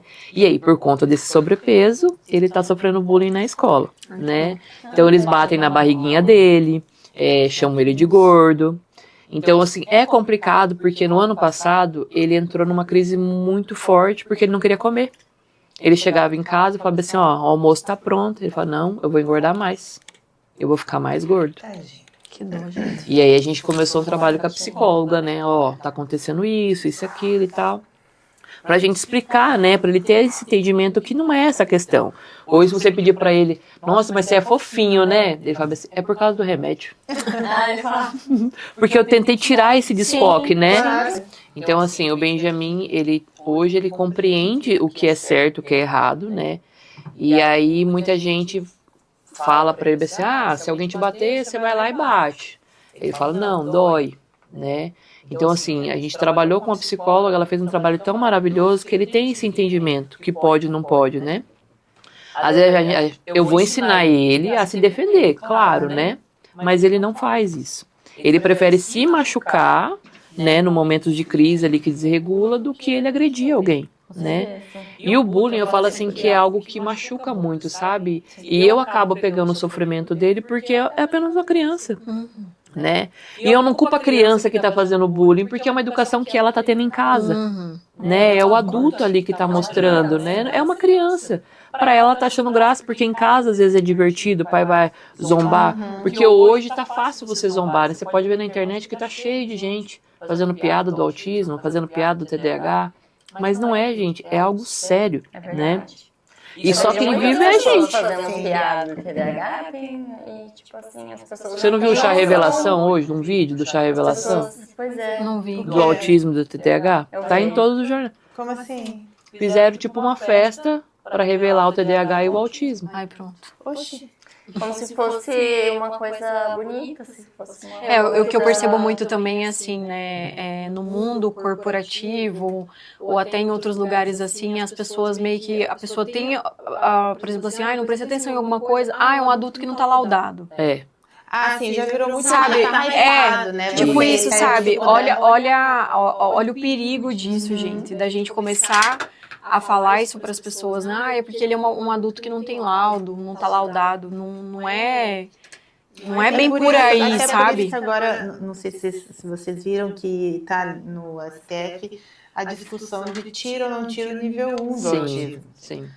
Por conta disso, porque eu acho assim, não é só também a população, como acredito eu, que o autismo, principalmente o TDAH agora, virou moda, né? Pra justificar. E também virou questão financeira, porque você tratar um autista hoje é caro, Muito. né? Caro. Então, assim, a indústria farmacêutica, eu vejo assim que é uma máfia ali, né, que está por trás, que tudo que você vai fazer hoje é autismo ou é TDAH. E às vezes isso até é médico, gente, até médico mesmo, que olha e fala, é TDAH. Sim. Eu tenho uma cunhada que ela saiu com um laudo de bipolaridade. E ela, depois passou, acho que 2, 3 meses, ela voltou no psiquiatra e ele falou, não, você não é bipolar. Tipo assim, como assim? Ela tomando medicação. Meu Deus. Entendeu? Então, assim, é complicado. Eu vejo isso assim Tem que que... ter muito cuidado, né? Muito Aham. cuidado. É um processo, né? Eu que nem o Benjamin mesmo, ele ficou 4 anos até sair. Eu só recebi o laudo mesmo dele no ano passado. Né? Até então, porque ele não apresentava muitos traços, era bem difícil. E aí, a partir de um tempo que ele começou a apresentar mais, né? Então, onde ficou mais nítido, né? Mas ele não tinha estereotipia. Hoje, assim, ele conta muito nos dedos. Tipo, ele tá nervoso, ele fica assim. Como se fosse uma máquina, sabe? Como se ele estivesse escrevendo. Mas geralmente a gente pensa o quê? No caminhar na ponta dos pés, Sim. né? Uma, assim, né? Agora, quando ele tá feliz, ele bate mesmo, assim, os bracinhos. Mas eu nunca passei na minha cabeça que seria algo, né, do autismo. Porque eu não tinha esse entendimento, eu não tinha esse conhecimento, né? Então, hoje, o que eu consigo passar, tanto que a gente tem um perfil no Instagram, que eu acabo publicando nossa rotina. Como que é o nome? Benjamin, acho que tá Benjamin, Mi, família típica ou rotina típica, agora não vou lembrar direito. Eu compartilho a nossa rotina, né? Compartilho folds informativos. Para me levar conhecimento, né? Porque às vezes muita coisa que eu posto lá é que eu estudo que muita gente não sabe, que não conhecia, né? Então a gente levar esse conhecimento, né? Porque hoje, que nem eu postei ontem uma receita lá, quase R$500 de medicação, meia parte, né? Eu falei assim, modinha boa essa, né? Quem quer? Ninguém quer. Eu não queria que meu filho fosse autista. Deus do céu, gente. Você entendeu? Eu não comparo, hoje eu não comparo mais meu filho, né? Que é uma coisa que a gente não deve fazer. Cada criança é única, cada um tem o seu processo. Então, ótimo que ele está evoluindo, o meu está aqui ainda, mas está tudo certo, então o outro... E assim vai indo, porque eu que estou no meio das mães atípicas, que eu fico mais assim, elas ficam se comparando. Não, mas o seu é nível 1. Não, é o nível fraquinho. É de boa, né, amiga? Não tem nível fraco, gente, não tem nível... Foi, cara, dentro do próprio meio. Entendeu? Eles estão se... E é engraçado, assim, quando você fala, né, o nível fraquinho, mas assim, se a pessoa tá doente, se ela tem uma depressão, né, e tal, para ela, o filho dela não fazer uma coisa que para nós parece simples, para ela já é uma dificuldade muito grande. Justamente. Né, por exemplo, assim, que nem eu trouxe aqui para vocês, assim, né, meu filho, graças a Deus, não tem seletividade alimentar, dormem bem e tal. Mas, por exemplo, hoje os meus filhos não falam, me incomoda também. Sim. Claro. Daí ela olha pra você. Daí ela olha pra mim e fala assim, tá tudo bem, né? Tipo assim, os seus filhos dormem bem, eles não engordaram tanto, não tem seletividade alimentar. Mas aí eu vejo que uma outra coisa pra mim me incomoda, né? Tipo assim, por exemplo, eles não falar muito bem, assim, não ter esse diálogo com as pessoas, me incomoda um pouco. É que tudo que sai de dentro do que é típico para a sociedade, né, do que é o normal, já é olhado com um viés, né, com um olhar diferente, que não se encaixa. E ali a gente já sente a dificuldade, independente do nível. Sim. Né? Talvez, não sei, eu penso muito, por isso que eu falo, será que não tem nível 4, 5? Porque eu acho que até poderia ter. De verdade. De verdade? Até poderia ter. Esse nível é muito complexo. É complexo, ou diferenciar por um nome. Eu achei até errado ter tirado o Asperger. Eu acho que tinha que ter mantido. Né? Porque é uma questão, assim, a gente vê muito adulto hoje funcional, graças a Deus, que inclusive são influencers na internet, que a gente vê que é diagnosticado com nível 1, mas tem coisa que seu filho é nível 1 que você fala assim, nossa, mas ele tá muito melhor. Então, assim, é tão complicado esse nivelamento. O ser humano se compara, né? É uma comparação. Exatamente. Então, eu acho que esse tipo tem mais... É muito complexo, né? É muito amplo também a neurodiversidade, né? E como foi, assim, para vocês receber o diagnóstico, assim? Você já comentou um pouquinho, mas eu sei, assim... Eu entendia que algo estava errado, mas ao mesmo tempo eu não queria aceitar que era aquilo, né? Mas eu fui que nem ela, Deus, vem a sua força porque eu já não tenho mais nenhuma. Porque daí eu comecei a pensar, não, agora ele depende totalmente de mim. Sim. Eu parei a minha vida toda também para poder viver em função do Benjamin. Porque hoje eu estou na busca para que ele seja um adulto funcional, né? Esse é o meu objetivo. Até eu ouvi de uma mãe e falei assim, nossa, mas eu achei que o meu filho com 10 anos o autismo ia embora. Que ele ia ser curado. Eu fui numa palestra e a mulher falou bem assim. As pessoas perguntam eu muito, nunca mas vi vai ter autista cura, adulto. né? Queria, né? Ó, Queria. seria ótimo se fosse só fase, né? Uau. Aí eu falei assim, não, o autismo ele vai morrer com autismo. O que depende ali agora é do tratamento, acompanhamento que ele vai ter. Ah, não, mas é porque eu nunca vi autista adulto. Eu, pra mim, era só coisa de criança. Eles têm isso também, que o autista criança, ele é fofinho, todo mundo gosta. Já o adulto... Ninguém fala, né? O adolescente. O adolescente. Inclusive, Nós estamos preparados para isso? Não estamos. Inclusive Não terapias, estamos, né? terapias, porque não é toda a clínica que atende. pega adulto autista. Verdade. Não tem. Né? Nós temos uma amiga em comum, né? Que tem um filho bem mais velho, já 40 e poucos anos. Esqueci o nome dela. Perdão, vou lembrar. Mas ela, eu acredito que o filho dela não consiga mais, a não ser que vá em casa, eu já não sei. Mas eu não vejo ele indo nas clínicas, né? Porque não tem. Eles saem, né? E daí vem outros questionamentos, né? E eu percebo também uma coisa assim, ó, por exemplo.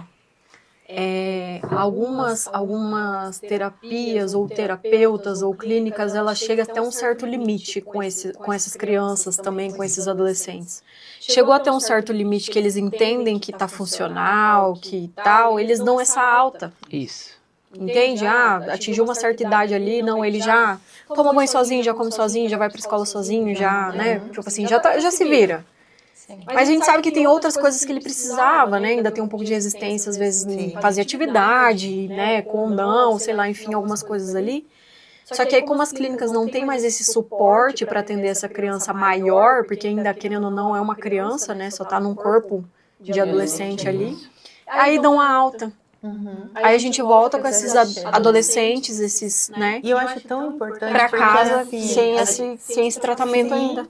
E assim, que adolescente, talvez o meu filho não passe por isso tão cedo, pelo menos.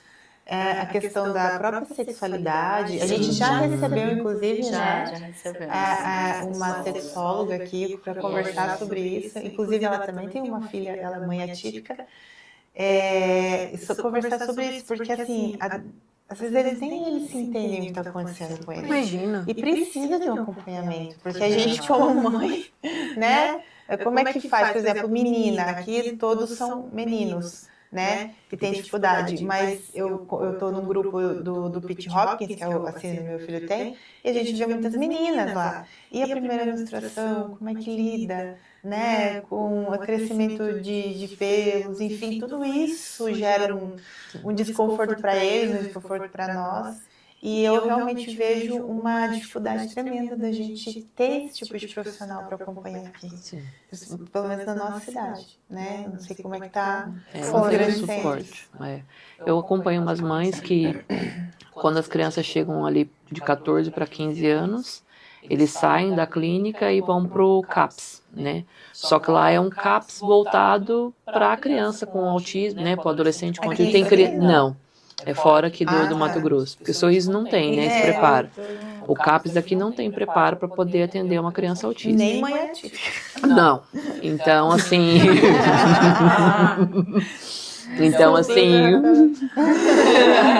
Então, assim, é um trabalho complicado porque a gente vê que também tem poucos profissionais nessa área, né? E a demanda está muito alta. Mas é que nem eu estava conversando com o neuro do Benjamin. Tem muitos laudos hoje que, se você for realmente voltar atrás, não é. Entendeu? Muitos laudos foi errado. Porque, querendo ou não, na pandemia teve esse atraso de uma forma ou de outra, né? A criança não ia para a escola, não podia ir num parquinho e tal. Mas é que nem o doutor, agora não vou recordar o nome, que ele falou assim, que o laudo depende muito do humor do médico, que ele foi muito questionado, né? Naquele vídeo que ele fez. Mas, às vezes, a gente se pega nessa questão mesmo. Eu tive profissionais ótimos, tive os ruins também, Mas, assim, foi todo um processo, porque era algo que, de começo, não estava tão visível. Então, foi um trabalho de formiguinha até a gente conseguir. Ele mesmo fazendo as terapias não evoluir, então algo ali, né, a gente viu que não estava realmente no contexto. E aí começamos uma abordagem pro autismo e tudo. E aí no ano passado a gente começou a perceber essa outra alteração dele, principalmente agora na fase da escola que ia começar. E aí veio o laudo do TDAH esse ano, né? Então, assim, é um contexto muito amplo que precisa de profissionais que realmente conheçam esse assunto, que estejam na causa, né? Porque senão é simplesmente você chegar dentro de uma sala ali, e o pessoal fala, não, não é. Ou é uma birra, ou é, porque às vezes não entende o que é uma rigidez cognitiva.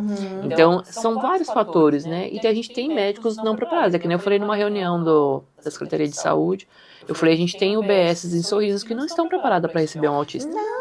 Ó, eu vou contar uma história. Mas nem o hospital. Nem o hospital. Nem o lugar. Isso é seríssimo. Sabe o que aconteceu comigo esse ano? E eu tenho que agradecer muito ao Leandro Kunze, que é o major dos bombeiros aqui de Sorriso. Ele, inclusive, já veio aqui também. Eles têm um projeto dos Bombeiros do Futuro, coisa mais linda do mundo, é incrível o que eles fazem com aquelas crianças.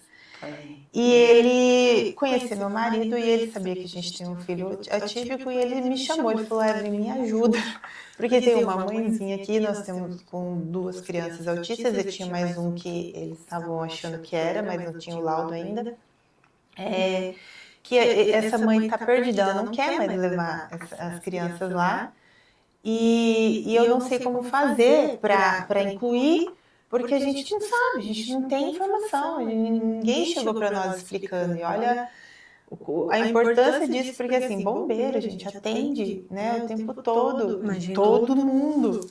Não só a questão de acidente e pegar fogo, como também eles recebem muita ligação de mães que têm filhos autistas que não conseguem lidar com o filho e ligam para o bombeiro. Muitas mães com filho já adulto.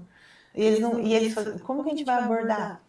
Porque às vezes o filho sai pra rua e alguém liga falando assim, olha, tem um doido aqui na rua, correndo pra lá e pra cá, né? E liga pra polícia. A polícia vai abordar aqui, gente.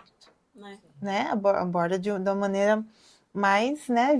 Um jeito mais violento. E às vezes é o autista que tá lá. Então eles estavam querendo, assim, como abordar?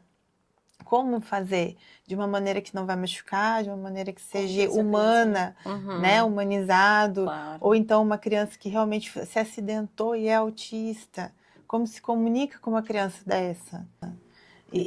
Tantas camadas, e eu falei assim, meu Deus, como é que eu vou fazer?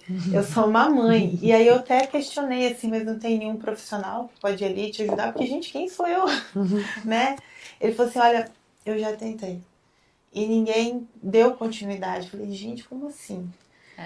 Foi lá aí essa mãe não queria mais. Vivência, né? Aí essa mãe não queria mais levar as 2 lá. Coincidiu da Liliane, eu falo, Liliane, que ela me conhecia porque ela já tinha vindo aqui. E o major falou assim pra ela, olha, ele nem tinha conversado comigo. Ele falou assim, olha, tem uma pessoa que vai estar lá sábado e ela entende bastante essas coisas. E ela também é mãe atípica. E aí você pode levar, confia que ela vai levar uma profissional lá. E realmente eu levei a psicóloga, na verdade a aplicadora do Miguel Diaba, levei junto. E ela falou assim, não, leva porque ela vai estar lá. Ai, como é que é o nome? É Evelyn. Ela já me ligou. Falei, você é a Evelyn que vai no bombeiro? Eu falei, sou ela, então eu vou ir. Eu vou dar mais uma chance, porque as meninas estavam muito perdidas. Resumindo, quando a gente conseguiu fazer um trabalho, gente, incrível. Não é difícil, profissionais, por favor, deem atenção a esse projeto, porque é incrível.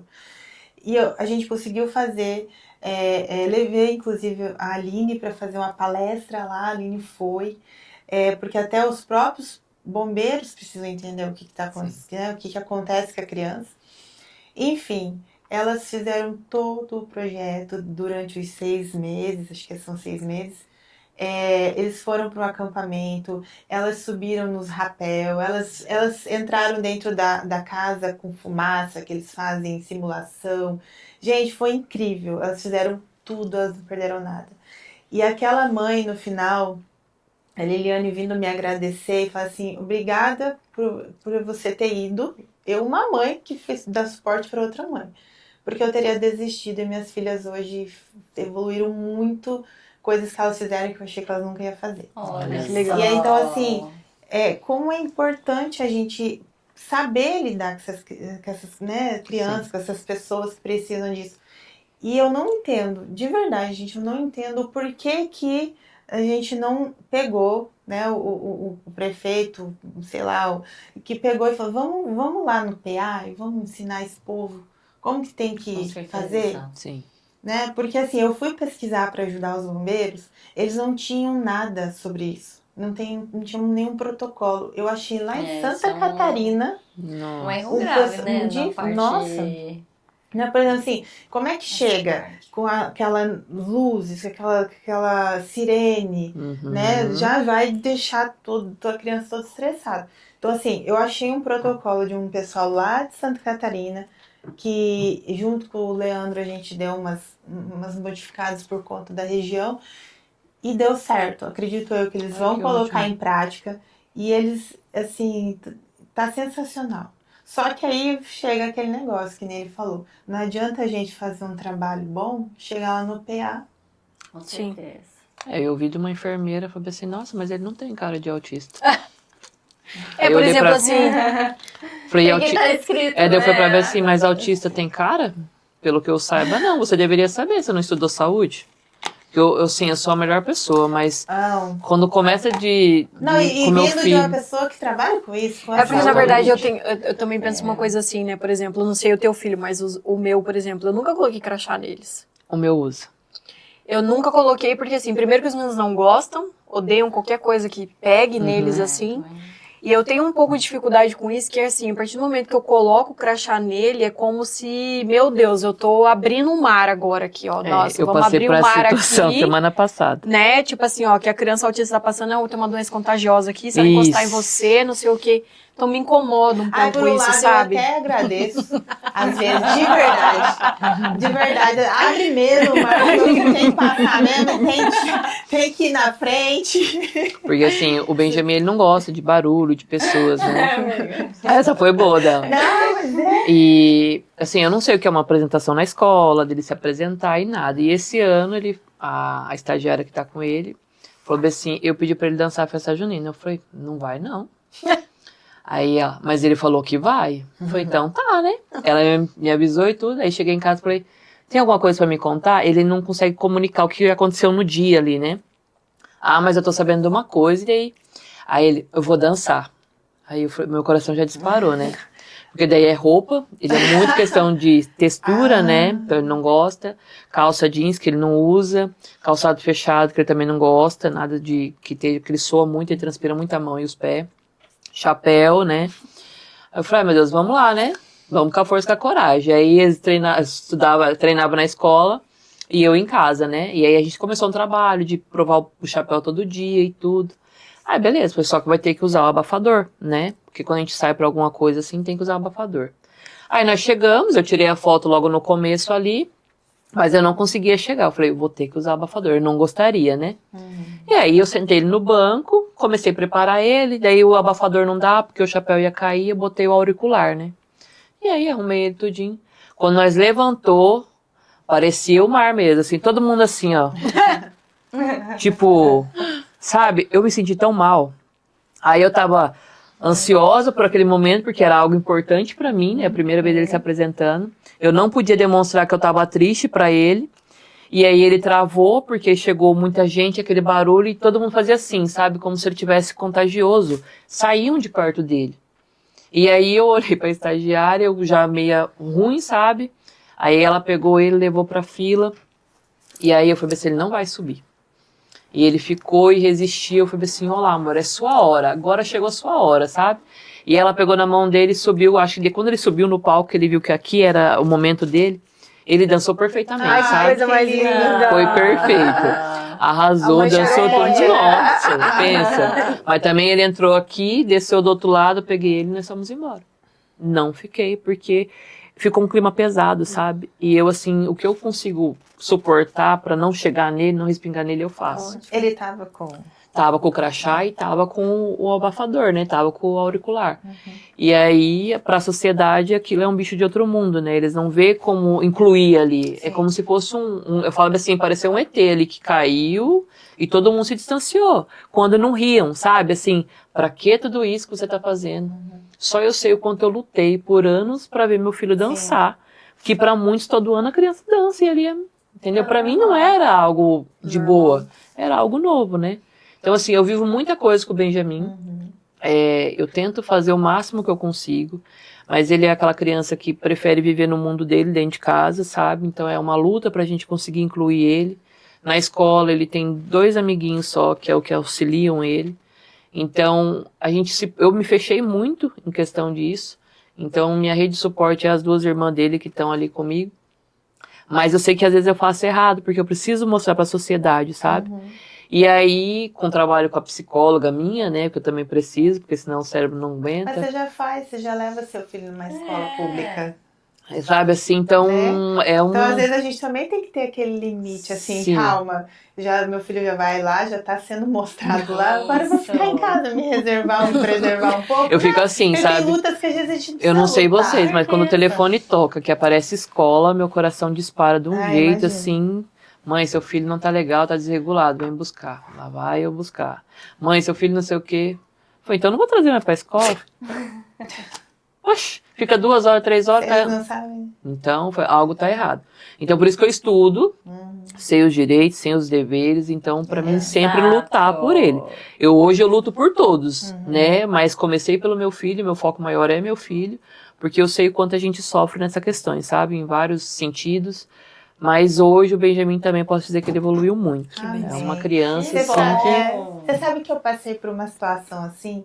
Eu ainda passo porque eu também tenho esse negócio de me reservar, né? Inclusive, uma das discussões, eu sou um pouco polêmica quanto a isso, o caso de vocês é diferente, mas o meu filho, ele tem muito atraso, então não faz sentido na minha cabeça deixar ele numa escola regular.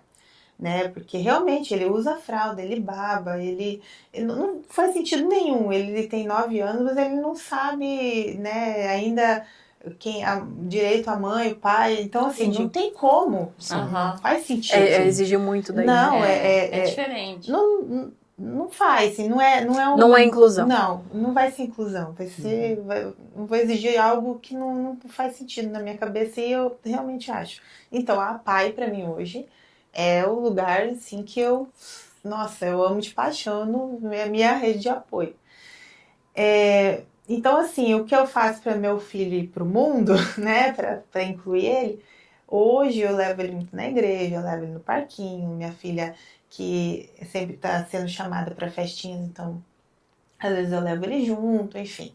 Quando ele quer também, porque eu não forço, porque ele ama ficar em casa, então... Eu também amo ficar em casa. Então eu também deixo ele nas Ao vontades contrário, dele. eu só gosto de ficar na rua. Sério? O negócio deles é entrar dentro daquele carro. O Cauê, ele me vê, ele, carro? Carro? Carro? E aí eu comecei a levar na igreja. Né? Eu também fui esse ano. Eu era católica, agora eu estou indo na evangélica por várias questões, e uma delas foi essa questão da inclusão, da receptividade, da inclusão. Eu também fiz eu nasci numa igreja evangélica, né? Minha família inteira é dessa igreja, desde que eu me entendo por gente, né? Eu tô lá. E aí, esse ano, de 25 para 26, agora eu fiz uma transição de mudar de uma igreja evangélica para outra por conta dos meninos. E eu acho fantástico tá o trabalho bem. dele. E tá tudo Você bem. precisa desbloquear seu iPhone? Olha! Quer conversar também, uma nova entrevistada. Isso acontece comigo sempre também. Às vezes Mas é uma coisa, assim, que eu gostei muito, assim, dessa nova igreja onde eu tô indo. Caso queiram conhecer a IBN, tá? Muito... Ai, bem, ficar pertinho da minha casa. Maravilhosa, assim, isso, sabe? Essa receptividade Tem que eles Logos tiveram agora. Com as crianças, assim, desde o primeiro dia, sabe? E é algo, assim, que a gente precisa, né? Por exemplo, assim, há uma discussão muito grande, por exemplo, a criança tem que entender que ela tem que ficar 1 hora dentro de uma igreja esperando alguém falar. Não, ela não tem que, ela não vai ficar. Não vai ficar. Não. Entendeu? Então, Não assim, tem condição. eu entendo assim, a gente tem que dar tudo pra eles dentro das possibilidades também. Se a gente desregula uma criança, quanto tempo que tu demora pra ajustar ela de volta? Sim. E Aí, você pra sabe que a gente vai estressar é isso, muito. sabe? E você sabe o que acontece assim hoje? Eu sempre queria ficar lá no fundão. Porque assim, mesmo tendo as pessoas falando, não, pode deixar ele lá na salinha, tal, tem irmã e tal. Mas assim, é questão minha. Eu falo, não, eu vou ficar com ele aqui até a gente, né, também se acostumar com a ideia de que a gente tá indo pra igreja e levando ele junto, né? E aí eu queria ficar lá no fundo. E meu marido fala assim, não, a gente vai sentar lá na frente. Eu falei, não, mas não quero sentar lá na frente. Todo mundo vai ficar olhando pra nós. Ele falou assim, e daí? Isso me pega até hoje. E daí tá todo mundo olhando pra nós. Eu não quero ver ninguém. Eu quero ver o pastor. Eu vim aqui pra ver o pastor, eu vim aqui pra ouvir. Pra aquilo me alimentar. Pra aquilo me alimentar. Eu não quero ver. Se as pessoas vão ficar me olhando, eu não quero ver que elas estão me olhando. Certo. Sim. E aquilo me pegou muito. Eu falei, cara, é verdade. Às vezes eu ia lá, o Miguel nos puxando meu cabelo porque ele já tá estressado. O Icaro só levantava, pegava e levava lá pra fora. E tá tudo bem. E eu continuava olhando pra frente. Você quer olhar? Olha. Sabe? E aquilo foi... A gente foi ficando assim, conhecido na igreja. Hoje a gente vai lá, eles perguntam, tá muito alto? Né? Você quer que abaixe um pouquinho? A bateria, ela vai. E o Miguel lá assim, Olha. nas luzes, sabe? A gente leva abafador também às vezes.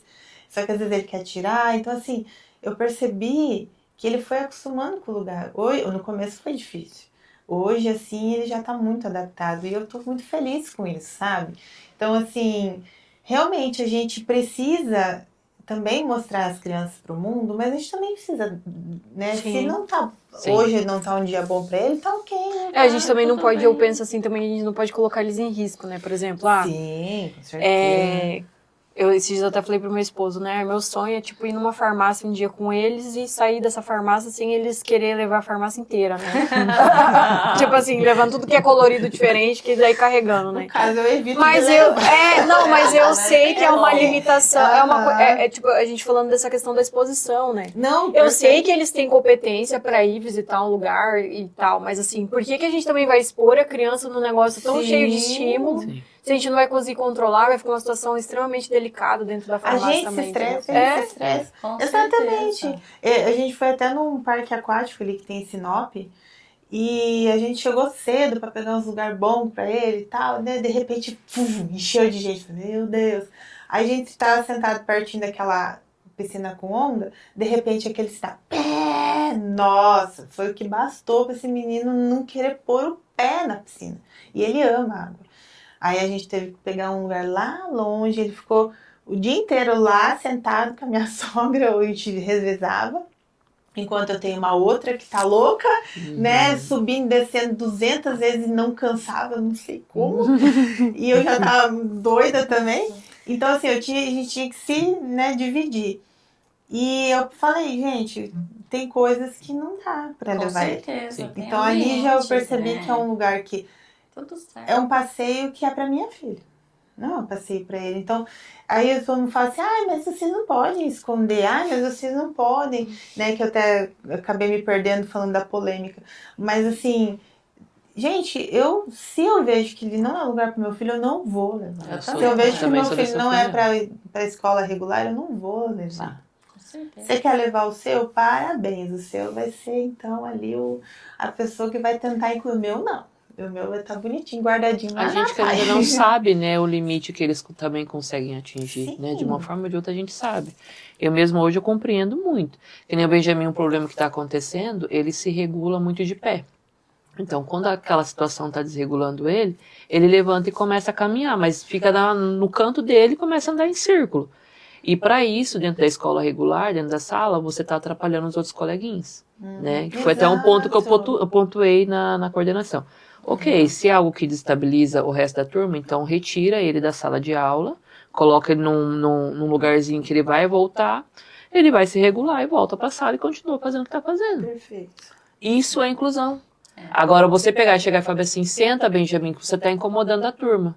E não é fazer inclusão. nada? Não vai, Sabe na que eu cabeça fiquei dele... indignada, que muitas escolas, até foi uma pergunta minha, eles não têm um preparo, Não. assim, não tem um lugar para eles se regularem, é lá no meio de todo mundo, assim. É uma daí sala Você tem que tudo voltar por certo. si só, É. entendeu? Sabe, eu falo, tipo assim, precisa Na expor numa escola desse tamanho, não tem recurso, não tem nada É. que possa Eu já tive fazer esse uma lado. salinha pra se ele se regular aqui, Sim.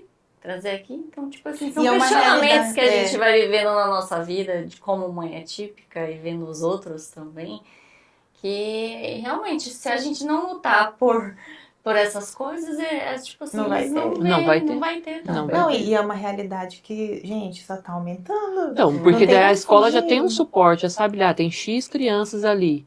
Por que já não pensa num projeto? Ah, então, vamos tentar melhorar essa questão, porque eu acho que se melhorar esse lado para eles, a escola acaba sendo melhor também, acaba Sim. sendo um ambiente acolhedor, né? E é que nem terapia, se na terapia tá acontecendo alguma coisa, ele não vai querer ir na Não terapia. vai. Ele vai dar o sinal que ele não E eu, São- eu luto muito assim por eu luto, né? Eu falo muito, e eu falei muito pra Ana também, que eu gosto muito do perfil de escola americana, né? Eu não sei se vocês conhecem, mas lá eles não têm inclusão, não têm inclusão, eles têm a equidade primeiro. O que é a equidade? Se a criança é como se tivesse uma PAI dentro da escola regular. Então tem as crianças que precisam de sonda, tem cadeira de roda, eles têm uma salinha para eles, com especialistas que cuidam deles. Aí tem as crianças que podem migrar para a sala regular ou não e fica em outra salinha. E tem as que conseguem ficar em sala regular também com acompanhamento. Então, assim, isso é equidade. Você dá a opção da criança estar no lugar onde ela realmente deveria estar. Sim. E mesmo assim, durante o intervalo, educação física, todo mundo se encontra. Uhum, Isso para mim é inclusão, sim. né? Agora você querer colocar uma criança que não tem condição dentro de uma sala regular, que precisa de um suporte, é óbvio que vai atrapalhar a turma. É óbvio que vai atrapalhar a própria criança. A criança não vai se Sim. sentir bem. E às vezes atrapalha até eles também. Exato. Então, Sim, tem criança não produz, né? totalmente desregulada lá, se passando por uma criança típica, né? Gente, Mas enfim, é muito polêmico. mas Meu assim, a Deus, gente deixa queria quieto. saber Mas se vamos- você é. Já estamos indo para os finalmente, porque quando as mães se reúnem, que É a gente muito conversa, é amanhã, né? Se deixar. Mas a gente sempre finaliza assim, a gente quer saber se vocês querem deixar algum recadinho para as mães que vocês passaram, né? Ou Algo enfim, que uma vem no coração de mensagem, vocês. né? e- Isso a gente gosta muito de falar, porque às vezes a gente esquece de falar no meio do podcast, Sim. e daí acaba lembrando no final, podia ter falado isso. Verdade. Então vocês fiquem à vontade, o microfone de vocês.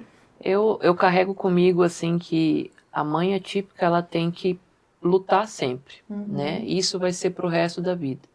Mas não pensar no comparar para que meu filho seja perfeito que nem criança típica. Isso não vai acontecer. Isso.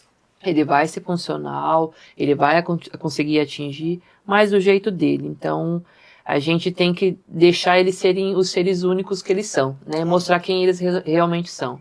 Eu falo assim que quem conhece o Benjamin se apaixona logo de cara, sabe? Porque ele é um menino encantador. E às vezes o mundo barra isso, não deixa ele mostrar quem realmente ele é. Mas aí chego eu e acabo estourando a porta e mostrando realmente. Então, lutar sempre. Eu acho que a nossa caminhada vai ser para lutar sempre, né? Não vai acabar hoje. É muita coisa. Às vezes é algo novo que também está chegando em relação, né, ao tratamento, enfim. Então é algo que a gente tem que manter constância ali e não desistir, né? Que lindo, obrigado, Michelle. Eu que agradeço o convite, tá? Imagina, Fiquei muito uma feliz. honra. É muito gostoso conversar com as mães, porque assim, a gente conversar liberta a gente também, né? Que às E a vezes gente se compreende, né? Exato, e é tão bom, né? Isso, a gente encontrar quem tá no Bem mesmo barco que a gente. bem Eu gostaria de falar que eu vejo muitas mães falando assim, porque no dia que nasceu meu filho, meu Deus, nasceu o amor junto comigo, né? Infelizmente eu não vivi isso, né? Eu me apaixonei pelos meus filhos muito tempo depois, né? E hoje, eu olhando pra trás, assim, eu já não imagino minha vida sem eles. Ai, que lindo. Exatamente. Né? É algo assim que o amor, ele é construído, né? Isso. Dia após dia, nos pequenos gestos. e tudo mais. E hoje, com certeza, eu entendo o propósito de Deus para mim, que foi eles que me escolheram, né? E não eu que escolhi eles. E de mensagem eu deixaria, assim, que a gente tem que, como mãe, já acho que ficou claro para todo mundo aqui, a gente não tem permissão para ser egoísta, né? Não podemos pensar só em nós. Esse é um mundo perfeito, né? Onde eu posso escolher para onde eu vou, o que eu quero fazer, com quem eu vou fazer. Mas a criança, ela te tira desse egoísmo, ela te salva, ela te faz ser uma pessoa melhor a todos os momentos. Todo momento que você tem um pensamento egoísta, ele vem lá e te mostra que você não tem permissão para ser assim. Então, o amor de mãe, né, a maternidade, ela é muito solitária. Porque só outra mãe que vai entender o que você passa. Sim. Né? Outras pessoas que ainda não são mãe, elas não vão entender o que você passa.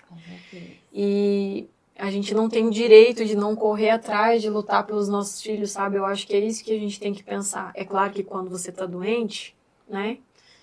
Quando a gente passa por uma depressão pós-parto, né? Que a gente passa por todos esses aspectos, é muito difícil para nós enxergar tudo isso, né? Mas a gente tem que tentar ali, né? Eu sou uma pessoa que acredito muito em Deus e eu sei que tudo que aconteceu até hoje foi porque Deus quis que fosse dessa forma. Sim.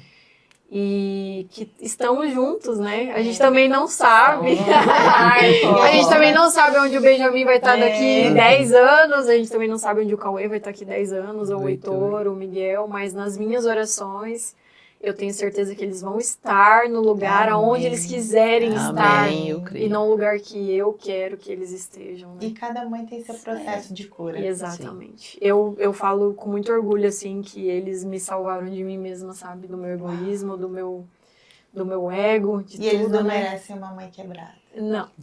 Que lindo, gente! Olha, que episódio que vocês vão receber hoje, viu? Obrigada, viu, gente, por mais podcast. Espero que vocês tenham gostado. Acompanhem sempre nós, né? Isso, e até o próximo. E até o próximo podcast. Tchau.